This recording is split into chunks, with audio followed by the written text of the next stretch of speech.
So our stock cars, of course, pole is going to be empty. Yep. Nada, nothing on there. And the 212V will be off the back. On the front row by himself it is the 992 of Lamp. Yep. Then we move back to Row with the 1NZ and Tennant in the 808 on the outside. Tennant has been very cagey over the last couple of nights. You haven't noticed him, but he's just creeping through. Yep, he is. He's a good driver, very good driver, and a thinking driver. Honeybone in the 934 with the 82P will be beside him. Then we go back to the 10W of Ben Ellis. You've got to be relatively happy if you're Ben Ellis. New car straight out of the box. Oh, exactly. And yep. he's going to be joined, arguably, with the oldest car in the field. Yeah. Kruger 25. Yep. Not the oldest driver, the oldest car. Although to be fair, probably pushing it with both. And in the 911, Sturzacker in the 15V with Harley Robb behind him. The 35 of Walsh and the 94B. The last car will be the 212V Blair Reeves Smith. That is on the back. Well, you've got to give it a go, don't you? Well, you'd like your odds on this. Yep. And I guess it is stock cars. And yourself, the amount of times you start off the back row and halfway down the back straight, you're halfway through the field, and you went, how did that happen? But who's in that group that might not have a partner or might not be up on points, and Blair's gone over and said, help me out, I'll give you $500. Yes. Help me out, I'll give you $800. Once upon a time, it used to be a bucket of KFC would get the job done, but it's got a bit more expensive over the years. As Lamp. Now this 992... That's fast. It's been very, very quick. And I guess the benefit for him, given there's no one on pole, he gets to choose the line. He could have pushed them all down or all up, yep, depending on where he thinks the best surface is for him to start. And he wanted to take the money too. When I interviewed him out on the infield, he was as keen as mustard to have a crack. That being said, the 1NZ off the second row, that is going to be... I wouldn't want to race any of these cars. And when Stanley also very, very quick last night, every single car there. So if you're the 212, you're just going to use your bumper and push like a freight train. You're the little engine that could off the back. Is that how it's going to play out? We go to the starter. We're in the hands of Brian. He just holds the flag. We're away. And sip and puff of smoke from the infield fireworks. Lamp is having a battle here with Rowe. Rowe looks like he's got the better run here down the back straight. So the 1NZ move. And Honeybone comes through into second. So we've just gained 4 places on the 212. Ellis, Lamp into the back of Ellis. He fires them out wide. The 212. Oh, when Stanley ploughed into that, as did Sturzacker. Oh, he's just been turned around. Yeah, was that by Walsh? It was. And as 212 goes to the back, it is Taylor Lamp out in front at the moment. You can see the 212 looks over the track, takes a big deep breath. He's got 9 laps to do something here. So it is Taylor Lamp back to Craig Robb with the 1NZ. Isn't it great? 2 of the oldest cars in the pack here challenging for second as the 1NZ goes up the inside of Robb. Harley Robb coming through. Tennantson behind him. They've got a great run down on that inside line as we head down into Enviro Waste. Out in front it is Lamp, back to Rowe. Harley Robb. Tennant, Craig Robb. As I think the 10 cars incurred some sort of... He's got very, very loose down the back straight. And I'm just looking down here at the 934. Was he slowing or is he... No. Just wonder if Jack Honeybone just looking in the mirrors to see if there's anybody he needs to bring home. Out in front though, the 992. Lamp is showing a clean pair of heels. If this was a New Zealand title, he would be one of the top favourites around Ko-ken Woodford Glen tonight. As we head past the Value Cars Warehouse Grandstand, Harley Robb's in pursuit. He's sitting third at the moment, back to Tennant. But Rowe just a little bit out of their grasp at the moment. The 94 car up the inside of the 911. Gets him, but Craig Robb's not going to let go of him. Walsh is going to join into the battle, and when Stanley with Sturzak is there as well. The 94 car is actually doing a lot of defending here. I think Walsh has got the better run. As we head down to Enviro Waste, the 94 car virtually crossed up in front of the 35, but Walsh gets through out in front. It is Taylor Lamp. He hasn't really pulled much more of a gap, but I don't think he needs to get into the back markers. Rose sitting back there, so Lamp just has to drive smart. As he comes across the start-finish line, he'll have 3 laps to run this one out. Rowe is getting closer to Ivan. Yeah, he is. Rowe's fast, but Lamp he just carries so much speed into turn 3. It's whether anything. The problem that Lamp is going to face is he is significantly quicker than the 10W car going in the next lap or two. White flag will be out as they come around. No, Ben Ellis has just pulled up high. He's seen in the mirrors, lets them go, and there's the gap he pulled. Once Lamp got a bit of fresh air, he managed to get a gap over the 1NZ. The white flag will come out for Taylor Lamp. The 992, he just has to bring it round. He's got through on Honeybone. As we head down the back straight, we've got the 94Bs ended up parked at turn 4. Our race leader will drive into Enviro Waste. Plenty of track position. The checker goes out for the 992 of Taylor Lamp, followed by Kyle Rowe, and third on the track will be the 991. If nothing else, valuable points. Oh, exactly. And I'm not even going to talk about the fastest lap time because I don't think that's correct. No, we didn't realise Ben Ellis was driving a modified. Yeah, that was a good drive by Taylor Lamp. We all said he was fast last night. He made up a heap of places, and he proved it again there with that win. He was brilliant through traffic last night. Yep. Without question. That being said, fastest laps for those guys in the 20.2s, they've probably got another, once the track settles down, they've probably got another second they'll draw out of this track with these cars. Oh, exactly. And in that, coming off turn 4 in that first, mate, Blair Reeves-Smith, he was up into about 4th spot. Yes. Until he got tagged and turned around. It was all on to take our money, but he just got turned around as he was coming off turn 4 there. We were about to lose a couple of G. Well, we haven't. So let's jackpot it. Jackpot's till next year. So give him a hand, race fans. It is Taylor Lamp taking away the checkered flag there in the TWS shootout, collecting more valuable points. And we've noticed over the years the pairings that have 2 cars in it, they jump out of this. There's almost a little skip in the step. They jump out just a tad, and we start to get this real clear delineation of who's going to be on the podium at the end of the night. Yeah, exactly. But that was the greasy track caught a few of them out, a couple of them there, as we were just watching the 212 spin on the replay.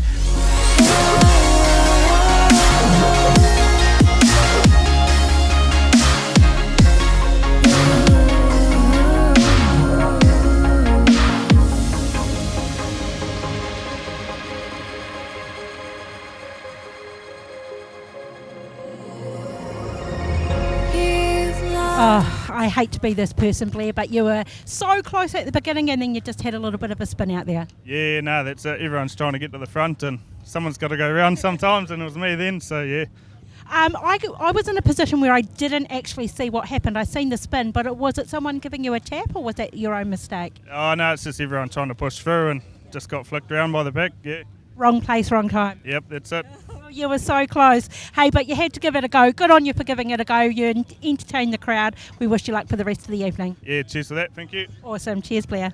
Hey, guys, I'm down here with Taylor Lamp. That was an awesome win. Tell us who this is. This is the cutest little mud scraper in all of Speedway. Yeah, it's my little boy, Axel. He gets into it. He comes with you everywhere you go too, doesn't he? It's great that family can come travelling with you. Yeah, definitely. The kids are part of it, so they come along on the road trips and everything like that. And he's getting to that age where he's getting into it now. He's scraping the mud off the car, so he'll be swinging spanners soon. You reckon? You think he's going to be as successful as you when he gets into a mini stock? Yeah, hope so.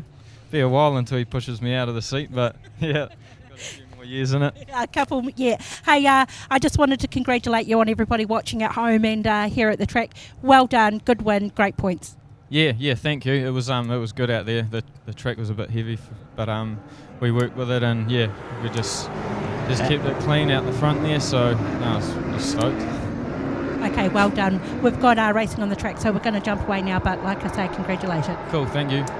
Willie Woodhouse gets the jump off this field, but look at Campbell McManaway in that 492 car, passing several there on that first lap to take over second place. Third is a battle between Scott Woodhouse and Peterson in the 433, but here comes Ashton Osborne, slices up the inside of Peterson's car like it wasn't there, and 24 Mountie Halcrow will be watching that happening in front of him and thinking, I wouldn't mind a piece of that too. Further back, Letton and Tabley having a slight coming together there out of turn 4. Gardner takes advantage and slips past Letton. At the back of the field, Precious is back out there, the 28 of Steve Peterson and that newly rebuilt 24 car of Sam Martin. Out front, McManaway is putting the pressure on Woodhouse. Woodhouse keeping it tight. McManaway prepared to use a bit more of the track. Oh, we've had a major coming together out of turn 4 there. Looks as though Riley Letton's car has suffered the most. I'd say he's tried to go up the inside of one and the 167 there and decided to peel off most of his right-hand side. Hey, we're just having a bit of a laugh with the height difference here. Just while we've got a little bit of a red light and fixing something that's going on in the track, we thought we'd come down and speak to a crew chief, probably one of the most important people here this weekend actually, making sure everything's okay. Aaron, you're the crew chief for Quinn Ryan. He's starting off pole tonight. He opted not to start off the back, probably rightly so too, because the points mean a lot to him. But how do you think he's going this weekend? I think he's pretty happy with the car and the way we're going. So, we're really good. So we just keep pushing. Tonight's a different night, so we just go from there. Aaron, when you come down and watch each race, you're not watching to see where he's positioned himself on the track, probably more how the car is performing and how the car responds to the track. But what in particular are you looking for?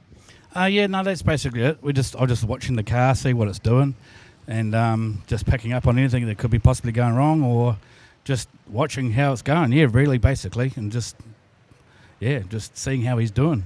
And so when Quinn comes back to the car, you guys had a discussion. We actually seen you talking last night, and it was actually really good to give a good insight on what you guys talked about. But is he really receptive to what you see as opposed to what he's feeling on the track? Yeah, no, we've got a pretty good relationship. Been crewing for Quinn now for about 5 years, I think it is. And, we just talk, nut things out. He tells me what he's doing out there, and then I see it, what I can see, and then we just have a conversation and go from there. Yeah. And it's really important too that you do have that relationship, because you have to be quite honest with him, I guess, when it comes down to the crunch and, the nitty-gritty of it all. You have to sometimes say, hey, it's actually driver error, not car error. You need to sort it out, Quinn. Yeah, well, I just let him he makes the decisions when he's in the car and when he's driving, so I just tell him what I see, and then he makes the decision from there. Listen, Aaron, I'm going to let you actually watch this race now, because they're starting up their engines. Probably the track is going to be a little bit different to the first race, but we'll let you watch, because you're like I say, very important man to see what's going on in there. We really appreciate your time that you've taken to talk to us too. No, good, thank you. Cheers for that. Awesome, thanks. As we watch them go for a restart, Tony. Indeed, so away we go with Willie Woodhouse leading Campbell McManaway, Scott Woodhouse and Ashton Osborne. Ashton immediately goes to the outside, dispatches Scott Woodhouse, almost dispatches himself there as he bicycles through turn 1 and 2. Going to have to be a bit careful on that, isn't he? He's getting some fair grip in that 2NZ car at the moment. There he goes again, lifting the wheels, pogo sticking slightly. But out front, Woodhouse has opened up a couple of car lengths on McManaway, and he's got the 2NZ on his tail now. And these three have started to clear out from Woodhouse, Peterson, Halcrow and Gardner, who are the remaining cars left in the race. We're about to tick off lap 4 of this 10-lap race, with Willie Woodhouse still holding out from McManaway, who's starting to get a little quicker and get a little closer, and Osborne, who's definitely looking for an opportunity. I think Ashton Osborne fancies his chances of being quicker than the front two, but getting the track position to get past is going to require a little bit of work, a little bit of thought. Perhaps a little bit unsure as to how much grip he's really got high out on this track. McManaway goes high to have a look, tucks back in, down low, right on the back of Woodhouse now. Again, he's running a little higher. Woodhouse has got defensive. McManaway goes too high, and that allows Osborne the opportunity for an inside pass, and he did it very neatly too, but McManaway's coming back at him. I think this is going to be a vintage last 3 laps for these guys. Osborne has got the turn of speed. You can see there's 2 very clear lines. A lot of material has been moved just from that bottom part of the track. and that was going to work to the disadvantage of the cars coming through. But Woodhouse just runs a little hot, and Osborne went with him a little high. McManaway losing a little bit of pace off the end of the turns, the exit of the turns. But boy, has he got some pace coming in. Was that? Oh, the tyre's gone down on Woodhouse's car. Not sure if that was due to contact or what. Possibly was. Referees will determine that. And so Osborne inherits the lead with McManaway on his tail. We're in the last lap, the white zone. Willie Woodhouse pulls to the infield. Will Campbell McManaway try and force the issue in this last turn? He's probably got the car to do it, but perhaps the wisest choice is not to, and he doesn't. He just takes that turn very smoothly and settles for second place behind Ashton Osborne. Yeah, fastest car in that race was actually Ashton Osborne on the last lap. He pulled a 17.2. To be fair to McManaway, he was the fastest car right up until that last lap. Osborne taking away the win from McManaway, Peterson, Woodhouse, Hellcrow, and it'll be... it's one of those things, Tony, that race where you could genuinely say everything was a racing incident. Yep. Like Osborne didn't snot the tyre on Woodhouse. Which is why I wasn't even sure if there was contact. No, there was definitely contact, but it wasn't. You saw it, yep. Yeah, but it wasn't. It was. You can't race that close to each other and not have a moment with your touch. And then, of course, that whole incident before with Tabley, he just got the back of the car kicked out, and everything else was a racing consequence incident. from that, yeah. But Ashton Osborne in the 2NZ. I wonder how many times he rubs salt in the wound at home on that one. So we've got a replay. For those of you watching at home on the Pits TV, you'll get to see a replay of that opening lap, I think.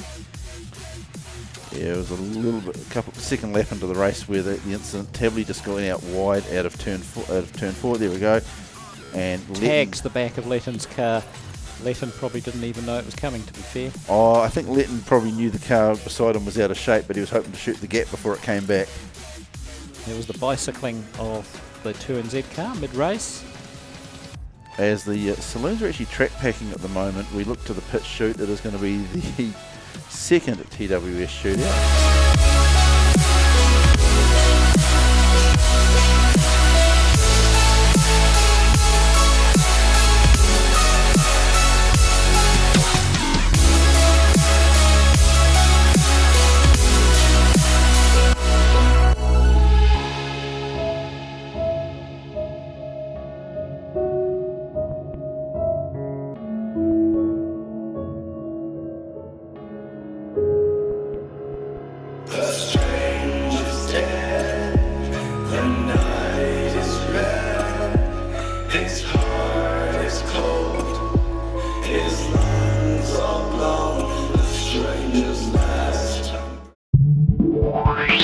Technical Welding Services Hamilton are specialists in the transit concrete mixer industry. From chassis drop-off to a full working concrete mixing, the team will take care of the job from start to finish. Full engineering services and general sheet metal work can also be undertaken. Need a quote? Call 07 847 2031 or visit our website www.techweld.nz. Technical Welding Services Hamilton, we are the experts. It doesn't matter how hard the job is, we suck it up and get it done. No matter how dirty our hands have to get, we suck it up and get it done. Suck it up, suck it up, suck it up. Oh, for suck's sake, suck it up, suck it up, suck it up. Oh, for suck's sake, suck it up. Suck it up and get it done with suckitup.co.nz. Quinn Ryan, the 46, but he's going for the points. He's going for the points. He's leading the individual points, and there is a trophy for that. So Quinn's lost his partner, so he's going for the individual deal. Now, off the back is going to be the 5 car of Levine. Keegan Levine, yep. He's gone for the money. He's to be fair though, what's his brother going to do? What's his brother going to do in there? And what's Dad told them to do? Anyway. Wow, 3.5K is a bit of fun to go back into the team pot, isn't it? Well, yes, you'd have to. It might cover the fuel bill. yeah, of the flash truck. Second row of the grid, we've got Tim Ross there in the 144G. Now, this is the car, which is a I don't wish to sound condescending towards it, but it's the second car out of the Pooh Bear stables, isn't it? Yep. And so Tim's actually driving Ollie Sutton's car, and from what I hear, he's quietly quite impressed with it. Yeah, he is, and pretty good motor package in it. The engine and that is the same engine builder that builds Braden Lennon's engine. And the Myers engines, and also gave away an engine recently too. Did so, yeah. And going to a tank owner, as we look at the aerial shot, and you just, if those of you streaming at home, you get to appreciate, one, how close we are to the Waimakariri River, but also how tight the Envirowaste end of the track is, how long the straights are, and then you head down into turn one. It's that big flying corner that turns back on itself. But when you arrive at speed with 32 Superstocks at turn 3, it's like a Chinese takeaway. You can order up a number, a number 46 or a number 91 or a 52. Exactly. So the Scott Joblin in the 52 has a clear run in front of him right off the start here, Ivan. Yep. But he's got 1 and 2 NZ behind him. Yeah, he's got the Screaming Jet behind him in the 1NZ. And as I say, Blair Eulenberg sitting there. We were talking last night about Blair, how it's the retro lock. Yes. Chris's father got his 3NZ here at Woodford Glen. He did, yes. And Tony Mack was 2 and 1NZ was boot. Yeah. So, yeah, bit of history for you. So, it looks like they're set to go for the TWS shootout for the Superstocks. Ugh. Quinn Ryan off the front row. Can Keegan Levine come from the back? And we're away. Who's going to get the jump? Quinn's going to lead us into turn 1 at this stage. Let's see what happens. Keegan Levine's down low. He's just made 5 car passes. So he's going through. Asher Reeves is bouncing off the wall. He's shooting up the inside. His brother let him go. As they go into turn 3 and 4, he's just made up another 2 spots. Asher Reeves got Nartai in the corner. Tim Ross is just sitting there on the outside. Keegan Levine in the 5W. He's taken the challenge to start off the back. Ethan's running shotgun for him. He's just going to sit him behind. But our race leader at this stage, Quinn Ryan, in the 46, out of the bay. He wants to take individual points as they come past us again. Ethan's just slowing them up to make sure nobody gets near Keegan. Blair Eulenberg sitting there in the second spot in the 2NZ. As they go down the back straight, Quinn Ryan still leading us. Then we go back to Blair Eulenberg. Keegan Levine in the 5W. Then we go to Ethan. He's just got shot out wide. Tim Ross is sitting in behind him. Is that Darryl Wallace, is it, that just went up there? It is. He got put in there by the 46. Braden Lennon hard on the bumper there of 1NZ as they come off turn 2. They go down the back straight. Lennon's up the inside of the 1NZ car. Who's going to outbrake each other? Lennon, Rees side by side. But here we go. Turn 2. Look at who's on the pole line. Ethan's sitting there. He'll get himself, hopefully don't sit there. He'll get himself in the corner. He knows that Keegan's sitting in third. Is he going to try and... No, there must be something wrong with it. He's missed it. As Blair Eulenberg will now go through. Is he going to try and just poke them out of the way or turn them round? He's definitely getting into the side rail. He's given him a wee bit of a gap. His brother's got the run here. There.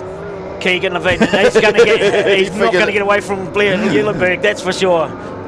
So he's dropped back about 2 or 3 spots now, but Quinn Ryan, he's away out in front. The battles for that second, third. Joblin's in amongst there. Here comes Tim Ross. Braden Lennon, he's shooting up the inside with 3 wide. Levine pulls out of it as they go into turn 1 and 2. Levine gives a bit of bumper to Lennon, shoots up the inside of him as they come off the corner, down the front straight. The first 2 are just gone. They go into 1 and 2. Levine, he's holding up the wrong person. He needs to be, unless he's trying to help his pairing. But Eulenberg's not having any of it. Our race leader goes past us, Quinn Ryan. They're all coming together. Tim Ross. Then we go back to Braden Lennon, picking up good points for his pairing of him and Bryce Steiner. Steiner, we're sitting in the pits watching this, loving it. They go down the back straight. Quinn Ryan about to come round for the white flag. What's going to happen here? Ethan Levine sitting down on the pole. He lets Quinn Ryan go. So's Wallace. What's Wallace going to do? He speeds up. He's going to try and slow him up. Oh, he's up over the back bumper. He's going to push him to the infield. Tim Ross is going to take over the lead. Here comes Keegan Levine. Keegan Levine, who's having a shot. Asher Reeves is going to have a shot. Is he going to... Oh, he's going to go from the back and take our money. I'd say There's been deals. There's Tim been Ross deals. has been paid for that one. There is deals going on. Some Canterbury cash is leaving and heading to Wellington. Do they not take enough of our money when we stay at their camping ground? No. Well, poor old Quinn Ryan. He had 3/4 of a lap over everybody. He knew that he was going to be a target. But yeah, we all thought it was going to be Ethan Levine. Darryl Wallace in the 5.57. He held up Ryan, and Quinn Ryan just about went up and over him. I tell you, it was beautifully done, and it was blocking at its best. No real big hits in that. Just some good guiding towards the wall. But well, we're going to have to get the checkbook out. The 5W off the back takes it away. It is Keegan Levine, and I'd say there's going to. The boombox will be going on the back of the truck shortly, won't it? It will be. I'm sure Al will be down in the pits laughing already. The other thing to look at, Braden Lennon, valuable points. Tim Ross, valuable points. Yes, he sacrificed the win, but he sacrificed it, I'd say, for $1. Give him a hand, folks. I remember you.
Household names by the time this meeting's finished. Because the ranch on it isn't there.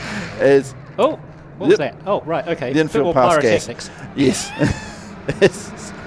It's the youth mini stock head down. It is the 26 car leading us around Dakin back there in the 423. Goes through on Harris Harrington there, battling with Higgins and Burson. Well, yep. Once upon a time we could use those names. Oi, Hustos just claps the front of Burson. As we watching the 48 car taking the 81 to the wall, we can, as we leave the mini stocks for a minute and head down into the pits, I think with some relatively excited people. Yeah, there is a whole crowd of excited people here, probably none more so than wifey over here, Lexi Levine. I want to call her Hendricks, but Lexi Levine, we've had a little bit of a boogie. But hey, Keegan, I'm just going to interrupt right now. Woohoo, that was awesome, well done. Yeah, no, it was pretty cool. Obviously Tim pulled over on the line, good friends, and gave the win to me. So I suppose I'll shout him at the casino tonight. Keegan, when that white flag came out, I thought this is all over, and I actually was going to walk away. For the life of me, I did not see old Sauce coming out to come and give you a hand. Nobody foreseen that. To be fair, I haven't even spoken to Darryl, and he never said he was going to help me or anything. So I think he was just getting in on the mix. But yeah, I don't know. Ethan just held up the right cars, and I had a mega issue going around in turn 1 and 2. I've still got my slick track set up on from last night, which I thought might have been okay, but I had some issues there. But it all just panned out and played its ball, and having friends is always a bonus. I think, Ethan, there's maybe Keegan, there's only maybe, I know that Wayne Hemi for sure has done this from the back. He had a little bit of help, of course, from Jordan, but I don't think there's many other drivers that have actually able to do what you've done. How does it feel to be one of those elite drivers at this track? Oh, it's pretty cool, but at the same time, I had a lot of help out there. If it was just me by myself, I don't think I would have got it done. So, can't put it all down to me. Having the right people out there and friends, like I said, plays a big part. But it's pretty cool. Good start to the night. Absolutely. To be fair, though, you've got to take credit where credit's due. On that first lap, you went right from the back, and you're probably sitting about 4th or 5th. That doesn't come to friends. That is definitely your driving.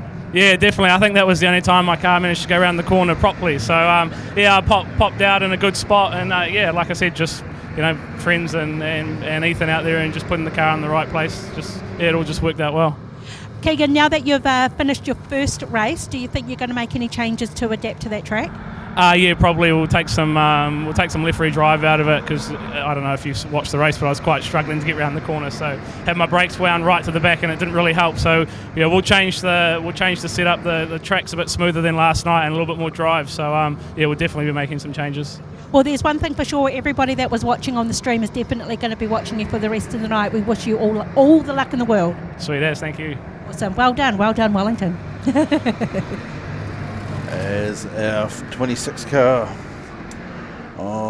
still leads this race ahead of the 423, and a couple of the 79 car of Higgins right there in for third at the moment. The 48 car was I wouldn't say back marker, but got caught up in an incident with the 81 car early on. So Oliver McCartney running ahead of Jackson Dakin, Luke Higgins, and Caelan Keith. He was actually the man on a mission. Youth on a mission last night. Of course, his Superstock is being run by Harley Robb this weekend. As the 26 car heads through out of Enviro Waste, the checkered flag will come out for the 5th mini stock race of the weekend, but the first tonight, which has gone to the 26 car, brought home ahead of the 79 of Higgins, the 423 of Dakin, back to Caelan Keith and Connor Turner. Jackson Hustos in 6th with Elsie Valanderen in the 7th. And we haven't seen any points for the youth mini stock title yet, but by the end of the night we will have them. We will let you know. Yeah, I wouldn't mind betting Luke Higgins is right up there on points. He seems to have been top 5 in pretty much every race so far. There's a lot going on over these 2 nights, isn't there, with best pairs for adult mini stocks last night, youth mini stocks running their championship, super stocks obviously, that is Battle of the Stocks with the stock cars, and then of course we've also got the best pairs between stock cars and super stocks as we will turn around and head to the pits with I believe an interview with Daryl Wallace. Yeah, we couldn't finish that race without speaking to you, Daryl. Tell us what was going on just then. I just said to Keegan, I did not see that happening. Oh, I got the big punt from someone and it turned me around, so I went down a lap and I thought I'd start slowing up the leaders, so my teammate actually got to the front. But for pairs points, and in the end, Quinn had a shot at me, so it just ended up slowing up. So that helped Keegan, I guess. And fair's fair, that's racing, right? Because if we just let him go, it would have been a boring race. Well, my intention was to let Quinn go, but he just come in for the big shot on the back, so I was watching the mirrors and I just kept the wood up it and made sure he couldn't get past. So. Well done. I'm pretty sure everyone here at the track and who was watching on the stream actually really enjoyed that race. But just between you and I, Daryl, I think Keegan did suggest that he was going to go shout you some games at the casino, I believe. Oh, that sounds like a good time. Well, he's got $3,500 to play with now, so make it a good time. Yeah, 500 on red, eh? Awesome. Well done, Daryl. Thanks for your words. If motorsport is in your blood, then Speedway Garage Palmerston North and Wanganui is your home away from home. From Speedway trivia nights, car reveals and good dirt track banter, along with great food that has our famous steaks, roast of the day and classic pub meals, Speedway Garage is the place to be. We look forward to hosting you at one of our 2 locations, 528 Main Street Palmerston North or 45 Anzac Parade Wanganui. Don't forget to check out the Pits TV Garden Bar. See you at the finish line. At Mag & Turbo, not only are we Christchurch's leading mag wheel dealer, but we also have the biggest range of tyres for family cars, sports cars and 4-wheel drives, all available at the best price in town. So not only can you buy new mags from us, but also tyres for any vehicle backed up with the best after-sales service around. All available from just $1 down and as low as $10 a week. Credit criteria and fees apply. So for the very best deals in town on new mags and tyres for any vehicle, get down to the number 1 Mag & Turbo Tyre and Service Centre. It doesn't matter how hard the job is, we suck it up and get it done. No matter how dirty our hands have to get, we suck it up and get it done. Suck it up, suck it up, suck it up. Out for suck's sake, suck it up, suck it up, suck it up. Out for Oh, suck, suck it up. Suck it up and get it done with suckitup.co.nz. Hey, I thought we'd come down really quickly and speak to Jaden Ward. Jaden Ward, now this is how it's all started. We've seen a sold sign on the back of the 72P car. Got nothing to do with you? Tell the truth. Nothing to do with me, mate. I don't know what that's about. I took it for a test drive last night, and the old saying goes, if you break it, you buy it. And unfortunately, we broke it by the sounds of things. So the crew guys there have had a little bit of a laugh and put a sold sign on the back. But no, it's not coming home to my house. When pigs fly, maybe. Hey, Jaden, I did know that you didn't buy it, of course. I have already been down here and asked for the goss, but because we did put it on the live stream before with no interview or anything, we thought we'd just clear it up for anybody at home, because not only did it have sold on there, it had sold 97G, so I think everyone was having a bit of a panic. Yeah. They're having a bit of a little wind up there, eh? Good on them. Makes for good entertainment, eh? That's what it's all about. Jaden, you're not in your racing suit tonight. Can you tell us why? I've had a weekend to forget, that's for sure. Done some damage on my one, and obviously done damage on Simon's one, both engines too, so but not looking good. So in the stands tonight, and probably for the rest of the season. This was going to be my last weekend of the year anyway, for racing side of things, as we focus on building my own car. So time to reassess things now, start building in the shed and get ready for next year. Of course, it's really sad to see you have to end your season this way, but how exciting is it that you're actually able to go and now concentrate on building your own car? Oh, bloody awesome. You know, we've treated this season pretty good as a trialling season. We're trying all new things, what we're going to do new in the new car. So it's exciting. It's exciting to get my first new build out there and all done by myself. So it's exciting. Look forward to it. Tell you what, I'm probably speaking on behalf of everybody watching and everyone here, Jaden, that it will be really a big anticipated wait to see what you can do in your new car next year. Yeah, can't wait. We've got a good team behind us now. I'm paired up with a good mate years ago that used to crew for me, Ernie Crombie. So linking up with him, we're going to hopefully create something pretty wicked and hit the ground running next season. Well, like I say, we can't wait. We wish you all the luck in the world, and enjoy a couple of weekends free. Awesome, thank you very much. Awesome, cheers, Jaden. As Matt Peterson looks to the inside to make the move here as we turn around. One lap completed. Dwayne Kennett on the outside, Matt Peterson on the inside, back to Brooke Peterson in the 428. And actually earlier this season, Tony, I made some facetious comments about Brooke not focusing. You did, and they came back to haunt you when she won that title. Actually, to be fair, they came back to haunt me when she glares at you across the pits. But yes, taking away the Canterbury champs recently, back to Kirk Aldridge in the 54 car behind her. But it is her brother at the moment in the 433, the Magan Turbo car, leading over Dwayne Kennett. They're going to come up on the 311. And you look at some of the cars that are in team colours and you go, how did Matt Peterson manage to get his car back to the original colour so quickly as the 23 car puts the 311 round? Red light on. And I think that's going to be for the flat outside tyre on the 311. Oh, just two. See it very clearly, can't we? As you go, how did Matt Peterson manage to get his car repainted and back to the same condition after that team's event? Well, it's easy. This isn't the car he raced in the team's event. He's got several, hasn't he?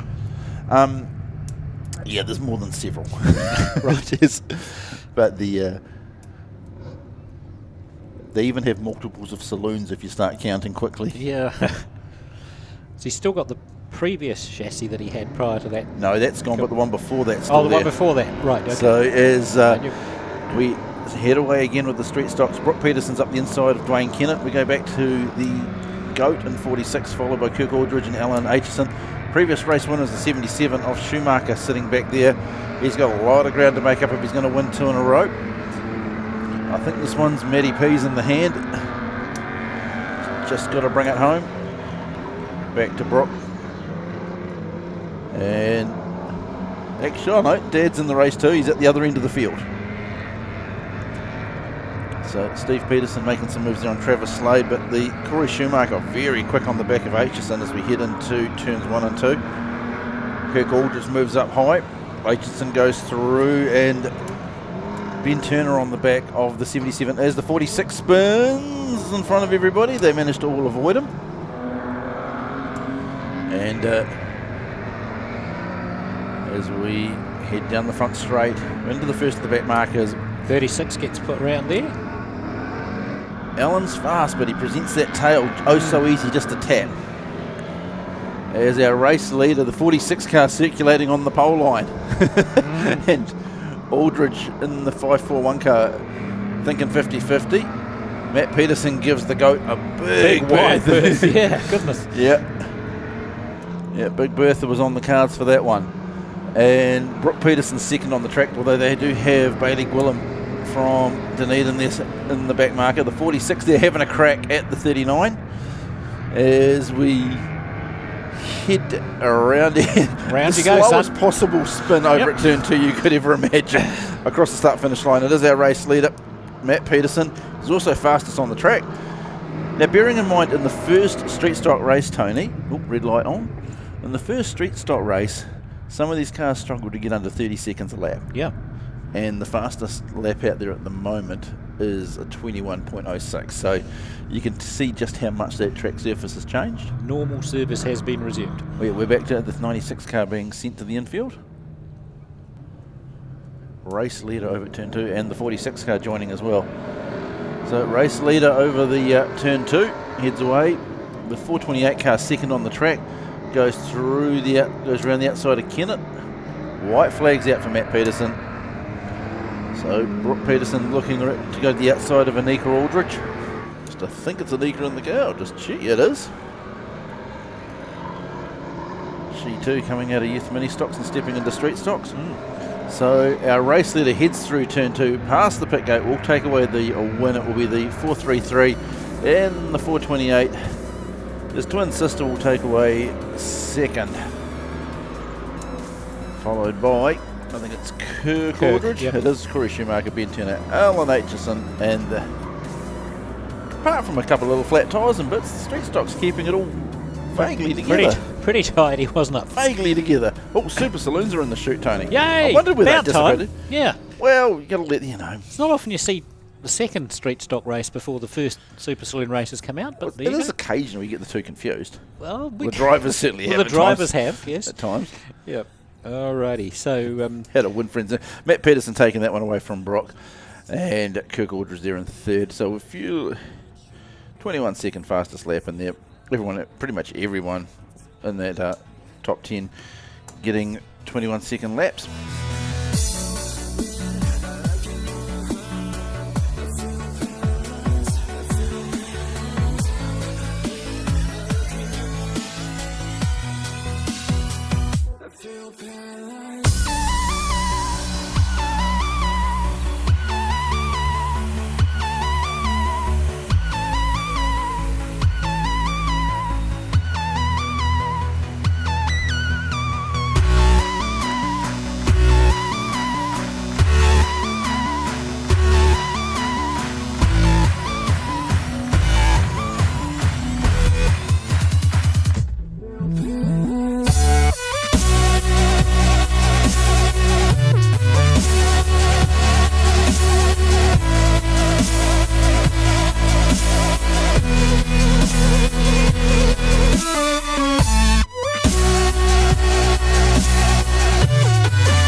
car, brand new Stealth this season, so he's fully up to date there. And of course, Ryan Marsden's Love Lady, probably the oldest chassis in the field.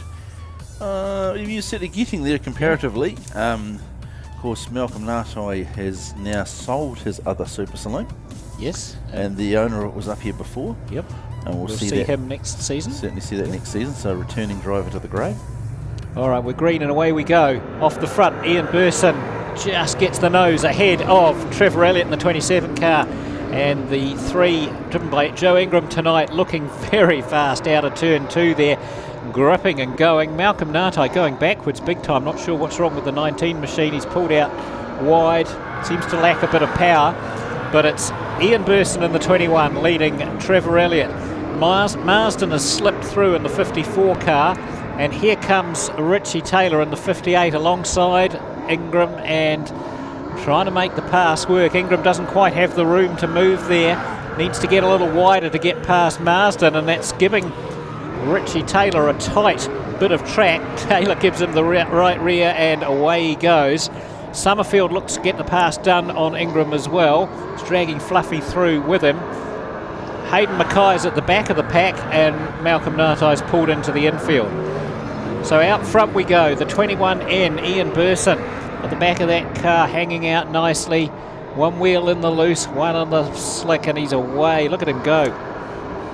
Kicking a little bit of dust as he comes out of turn 4, putting in, I would guess, some pretty impressive lap times there. Yeah, 17.1 that last lap. It's a good lap time for Ian Burson. Comfortably in the 16s though throughout the race. Pulling away from Trevor Elliott. Good battle between Richie Taylor and Ryan Marsden there for third place, and Joe Ingram's come back in to join them. It's looking a pretty aggressive. Oh, we've got a panel off on the front straight. I think that might have come off Fluffy's car, not 100% sure. Just listen to the 21N car as he comes out of turn 4.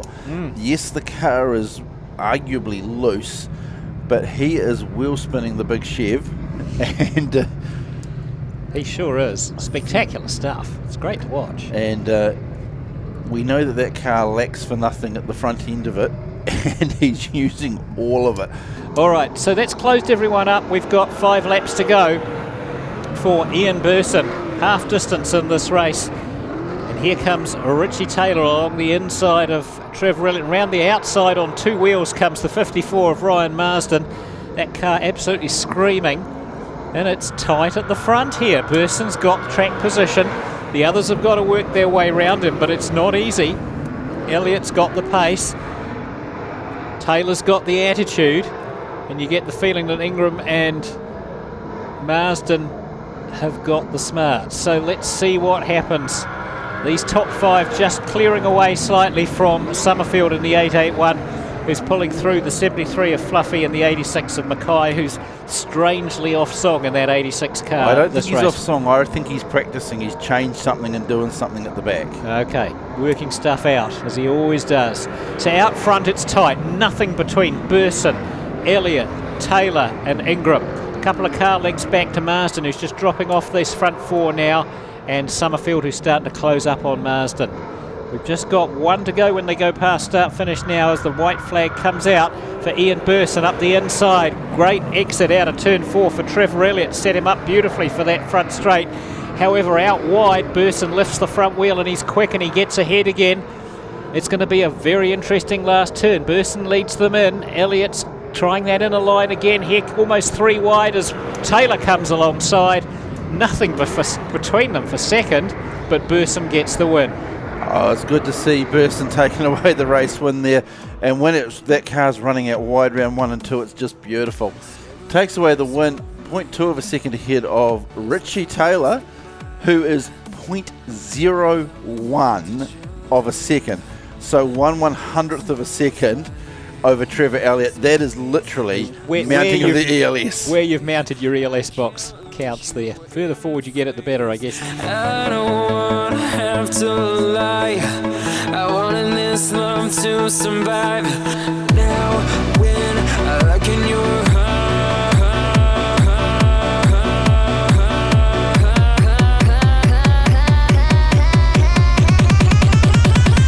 I feel paralyzed.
see you passing by, hand in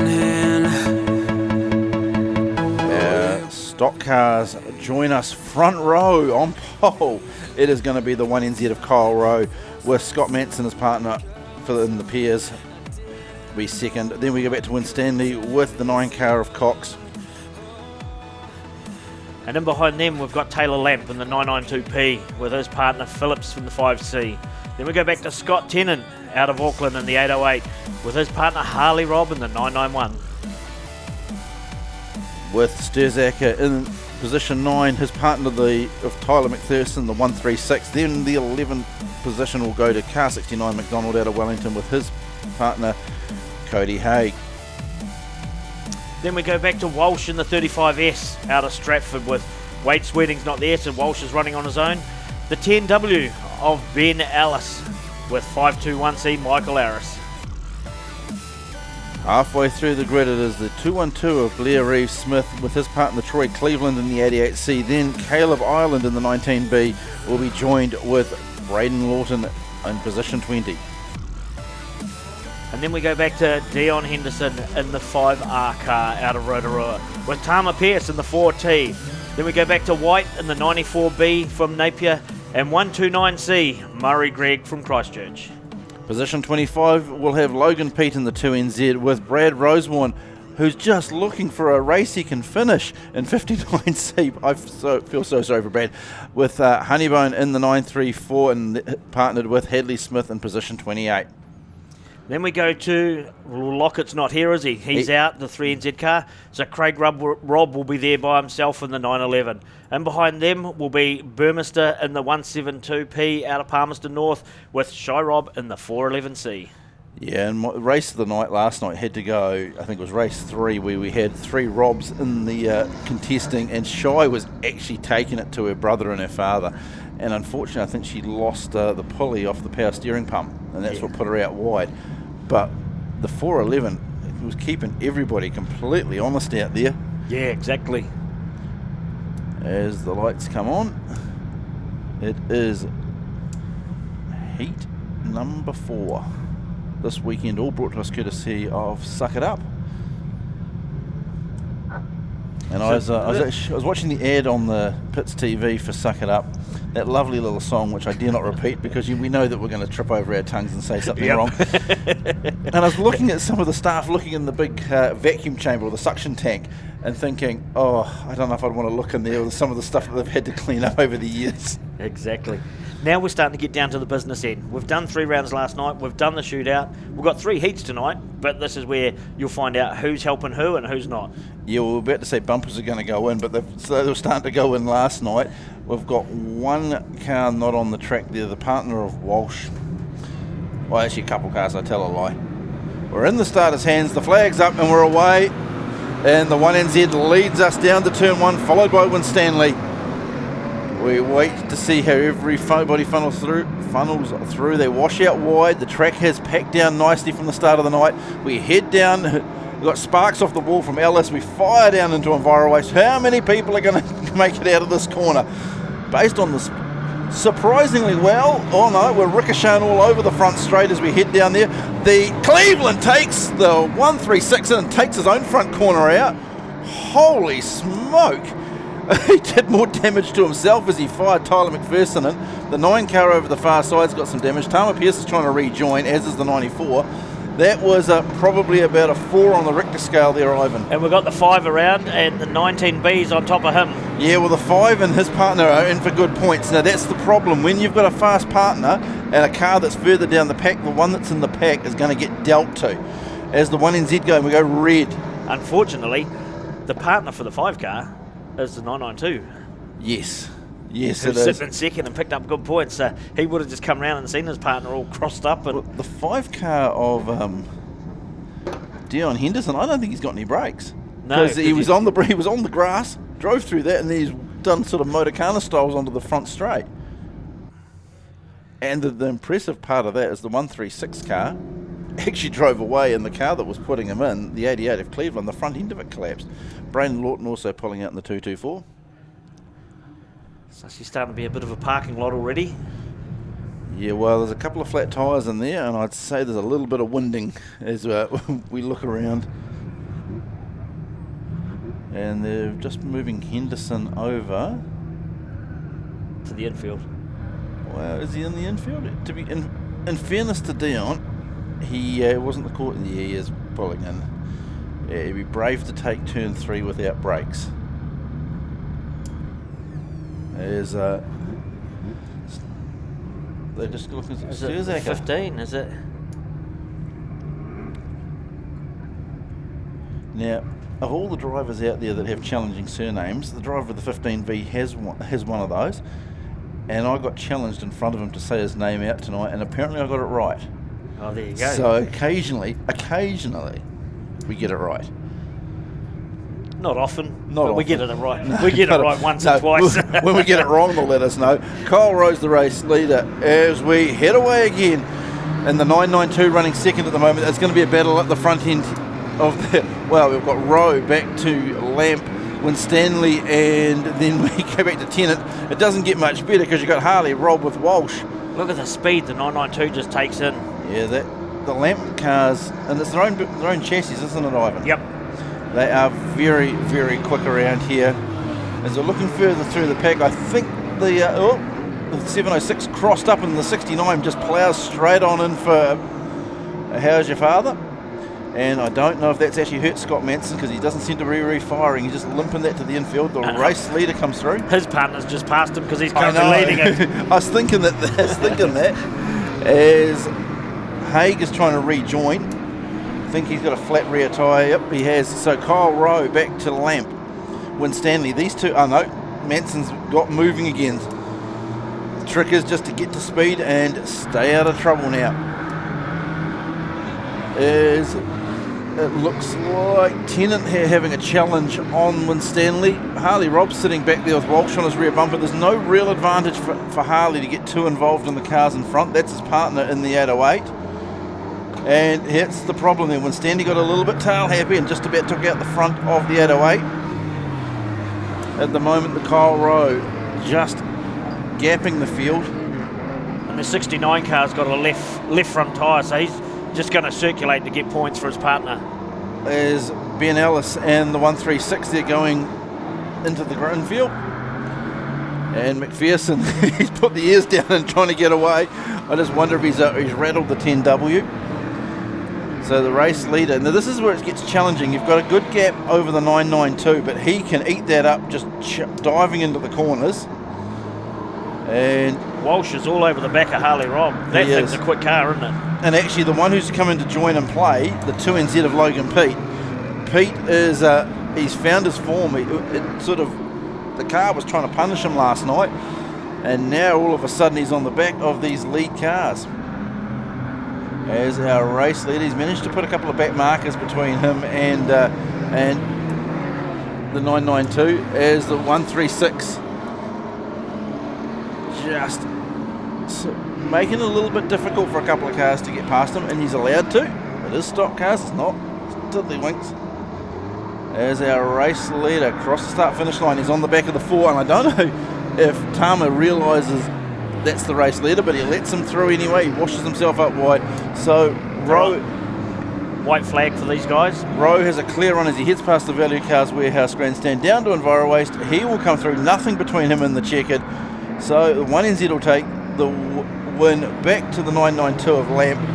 Tennant followed by Walsh, Pete, Winstanley and Harley Robb. Yeah, so Harley Robb takes out the 7th, McDonald from Wellington in 8th, Burmester in 9th. Fastest lap set by the 2NZ of Logan Pete, doing a 19.53. So you're 19.5, relatively fast for a stock car around here. Now the track has settled down. We've had the big wheels pack it out. The track's actually holding up pretty good. I'm actually looking. Superstocks will be They'll be fast on it. Now, before that race started, or during that start of the race, there was a video package from the Pits TV showing all these Superstock drivers lingering around the fence line. And you can see they're just itching to get out there as Kyle Rowe took away that race, followed by Taylor Lamp, Scott Tennant, Josh Walsh, Logan Pete, Winstanley, and fastest lap, of course, Pete there. As we look to the chute, we'll be back shortly with our saloons, and the track will get a little bit of attention.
Also out there, I think, is a stock car driver / superstock driver / a man of all trades, including modifieds.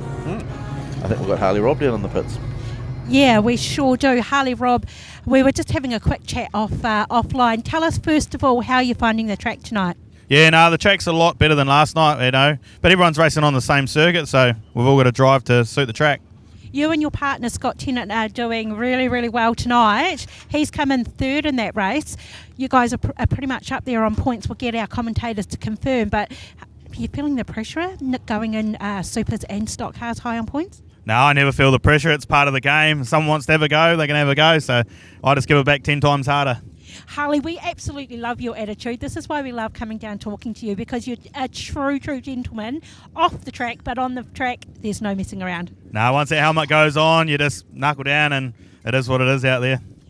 Tell us, actually, everybody, are you absolutely exhausted after 2 nights of racing both a super and a stock car? Yeah, I slept like a baby last night. I had a couple of beers, and slept real well. So tonight, should be a big shift tonight. I'll be real tired. Harley, hopefully I can come and interview you later when you're holding up one of those huge trophies that are waiting for you in the club rooms. Good luck for the rest of the night, yeah? Yeah, cheers. We'll have to fill it up. You have to have a drink out of it. Oh, you're on, Harley. Sweet. We'll see you later. Awesome. Cheers. Matt Peterson leading Ashton Osborne on track. Osborne making his doing his darndest to try and get past Peterson in front. Behind, Riley Litton in the 44 car, just panels reattached and rebuilt and seems to be holding together. 492 McManaway's coming through. Oh, Scott Woodhouse. Something went wrong at the front end of that car and he just scooted straight into the wall between turn 1 and 2. He looks like he's pulled up before doing anything too severe, but he is parked on the wall a wee bit. It wasn't a fast hit. He certainly had some brakes, but I think he'd lost steering, because that car just went absolutely dead straight. And as per the points, as they come through, because of course we're only just now starting to get into our role of racing, the results are going to be finalised, the points will be tallied, and we'll be given them throughout the night.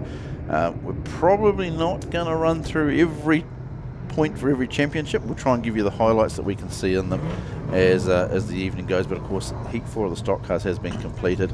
Super stocks are in the chute at the moment, and we're going to head back down into the pits to talk to a palmy driver. I think it's Mr. Burmeister. Yeah, I mean, we're trying to bang these interviews out as quick as we possibly can, and it wouldn't be a night of stock car racing without us coming to talk to you, Daniel. Daniel, how are you finding your weekend so far? Yeah, pretty good. Watched it last year, had to do it this year. It's definitely a cool one to be a part of. If I remember rightly, last year you were down here helping Rebecca Barr, so you've almost done a swap because she's not here this year. I was more helping Jaden than just Jaden's only crew last year, but I sort of gave him a hand if I needed to, but it's quite good. When you say Jaden, you mean Jaden Ward? Yeah. Well, obviously you were his good luck charm because he's not having much luck this weekend, is he? No, I know he needs to take me away more often.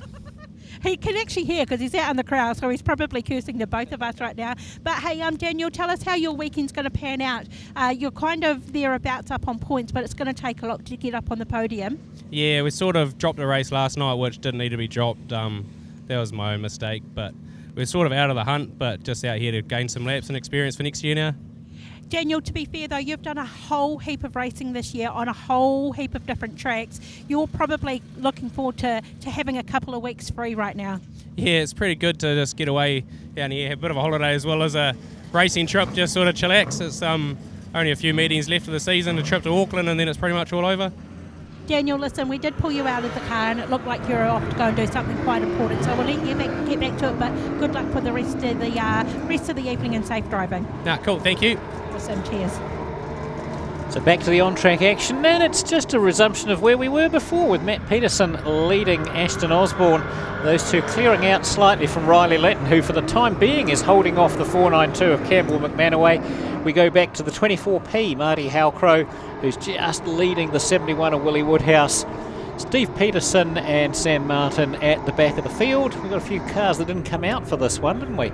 But that's all right. 433. By the narrowest of margins. Osborne now looking to the higher line, to the outside, trying to make that work. Gets some go forward out of turn 2, gets the pass done. I don't think Peterson's going to give up just yet. He's fast out of 4 on that low line, but Osborne's got the pass done and dusted. He takes over the lead. Campbell McManaway will have been watching, seeing how that happened in front of him. Letton's a little higher on the track than Peterson was, and I don't think McManaway's going to have the outside pass opportunity. He may have to try and duck through the inside if he can keep the pace up through 1 and 2. Now that's exactly what Willie Woodhouse has done further back, trying to get past Marty Halcrow, taking the inside route. Halcrow out higher on the track, Woodhouse lower down. It's an intriguing battle between those two. Out front, Osborne's clearing away, 6 laps down now, 4 to go for him. Peterson holding on to second from Riley Letton and Campbell McManaway. A few car lengths back to the battle between Woodhouse and Halcrow. These two pretty evenly matched at the moment. And further back in the field, Martin, whose car, a little bit of bodywork on his car just flapping up there. And at the back of the field, Steve Peterson in the 28 car. So, back to the front and round Envirowaste turn we go. The 2NZ of Ashton Osborne comes out of turn 4. Takes off another lap, just a couple to go for him now. And he's got a big lead over the 433, Matt Peterson, who's still holding off Riley Letton in that 44 machine. I have to say, Letton's been a big improver in that car the last couple of meetings. Hasn't had things always go his own way, been the victim of other people's incidents, but he's definitely getting quicker and quicker.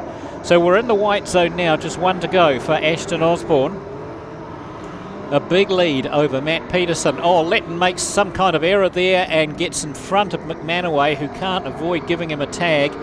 And that allows Willie Woodhouse to come through. Someone's panel's come off out of turn 3 there. It's a blue panel, so it could be Sam Martin.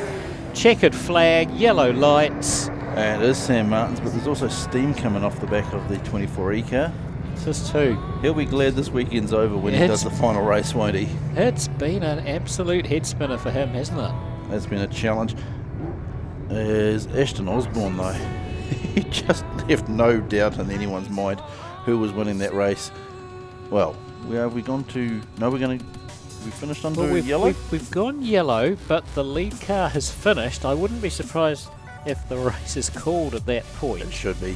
Osborne followed by Matt Peterson, Riley Letton, Campbell McManaway. That's how it finishes on the earliest with Willie.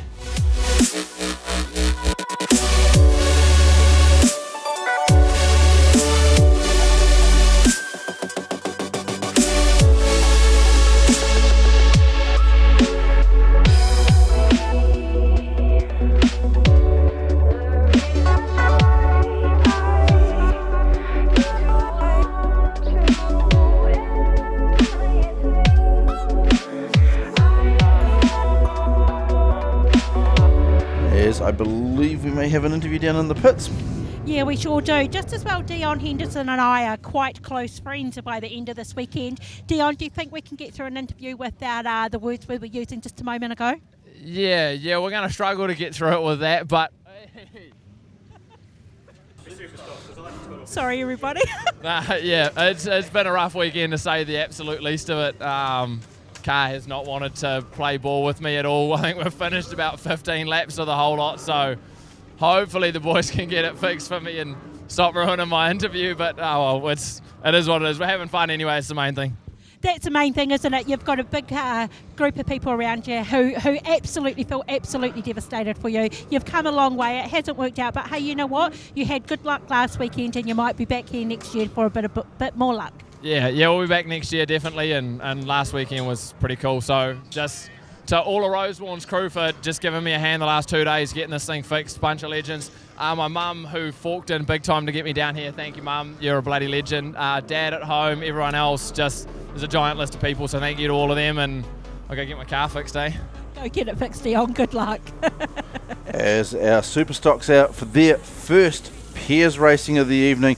This, of course, it is the Suck It Up Battle of the Stocks. Heat 4 for the Superstocks on pole. It is going to be the 95N of Alex Hill, 46B of Quinn Ryan. Well, interesting how it happened with him and Darryl Wallace. Darryl Wallace is in third with his pair of Scott Joblin. Yes, it was. And behind them, we've got the 79C of Ben Hearn with his partner Kyron O'Brien from Napier. Then we got Braden Lennon in the 4C car with Steiny. Bryce Steiner, 118R out of Rotorua. The fifth row of the grid is, well, the ninth spot is all vacant. Jaden Ward's spot will be left there with the 4K of Chad Ace in position 10. Hippie Paul will be in position 11 with his partner Adam Joblin. Then behind them, we've got the 14C of James Thine with, he'll be left on his own as well because the 72P Simon Joblin's car's out. Then behind them, we'll be having another gap on the inside. The 34C of Caleb West is out. So 1NZ, the jet sounding thing of Asher Rees out of Kihiki. Jet sounding thing. Harley Robb in the 231 with his partner Tim Ross in the 144G. Then we have Tennant in the 808C with the 24R of Ashton. Interesting just on the grid there with Harley Robb and Scott Tennant. Want to race each other but not hurt each other because it affects the stock cars. Then we go back to the 7C of Riley Evans with Ethan Levine in the 46W. Behind them, the 32C of Mitch Berry with the 23 of Ashton being Kendall Ashton. 23C of Jake Berry with his partner Kaylin Mooney in the positions 25 and 26.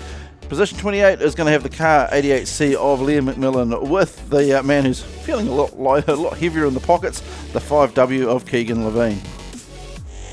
And then we'll go back to Malcolm Nartai in the 19C car with his partner out of Stratford, 2NZ Blair Eulenberg. And behind them, the 95C of Alex Rondell from Christchurch with Adam Groom from Napier in the 9B. Now, bearing in mind that both Nartai and his partner, the 2NZ, finished with points in the shootout. Yep. So this is where we're going to start to see pairings jump up. Yep, there's some individual performances out there that were outstanding, but the shootout will have a net effect once we see the wash of points. And just a reminder, if you've got small kids in the corners, keep them back from the fence. So hard nights on cars and bodies last night. 1 or 2 broken engines and 1 or 2 sore bodies today. And we're about to go green. They're going to pull them back. Now Itchy trigger. The throw on the 46B car for the clutch must be millimetres. Yeah.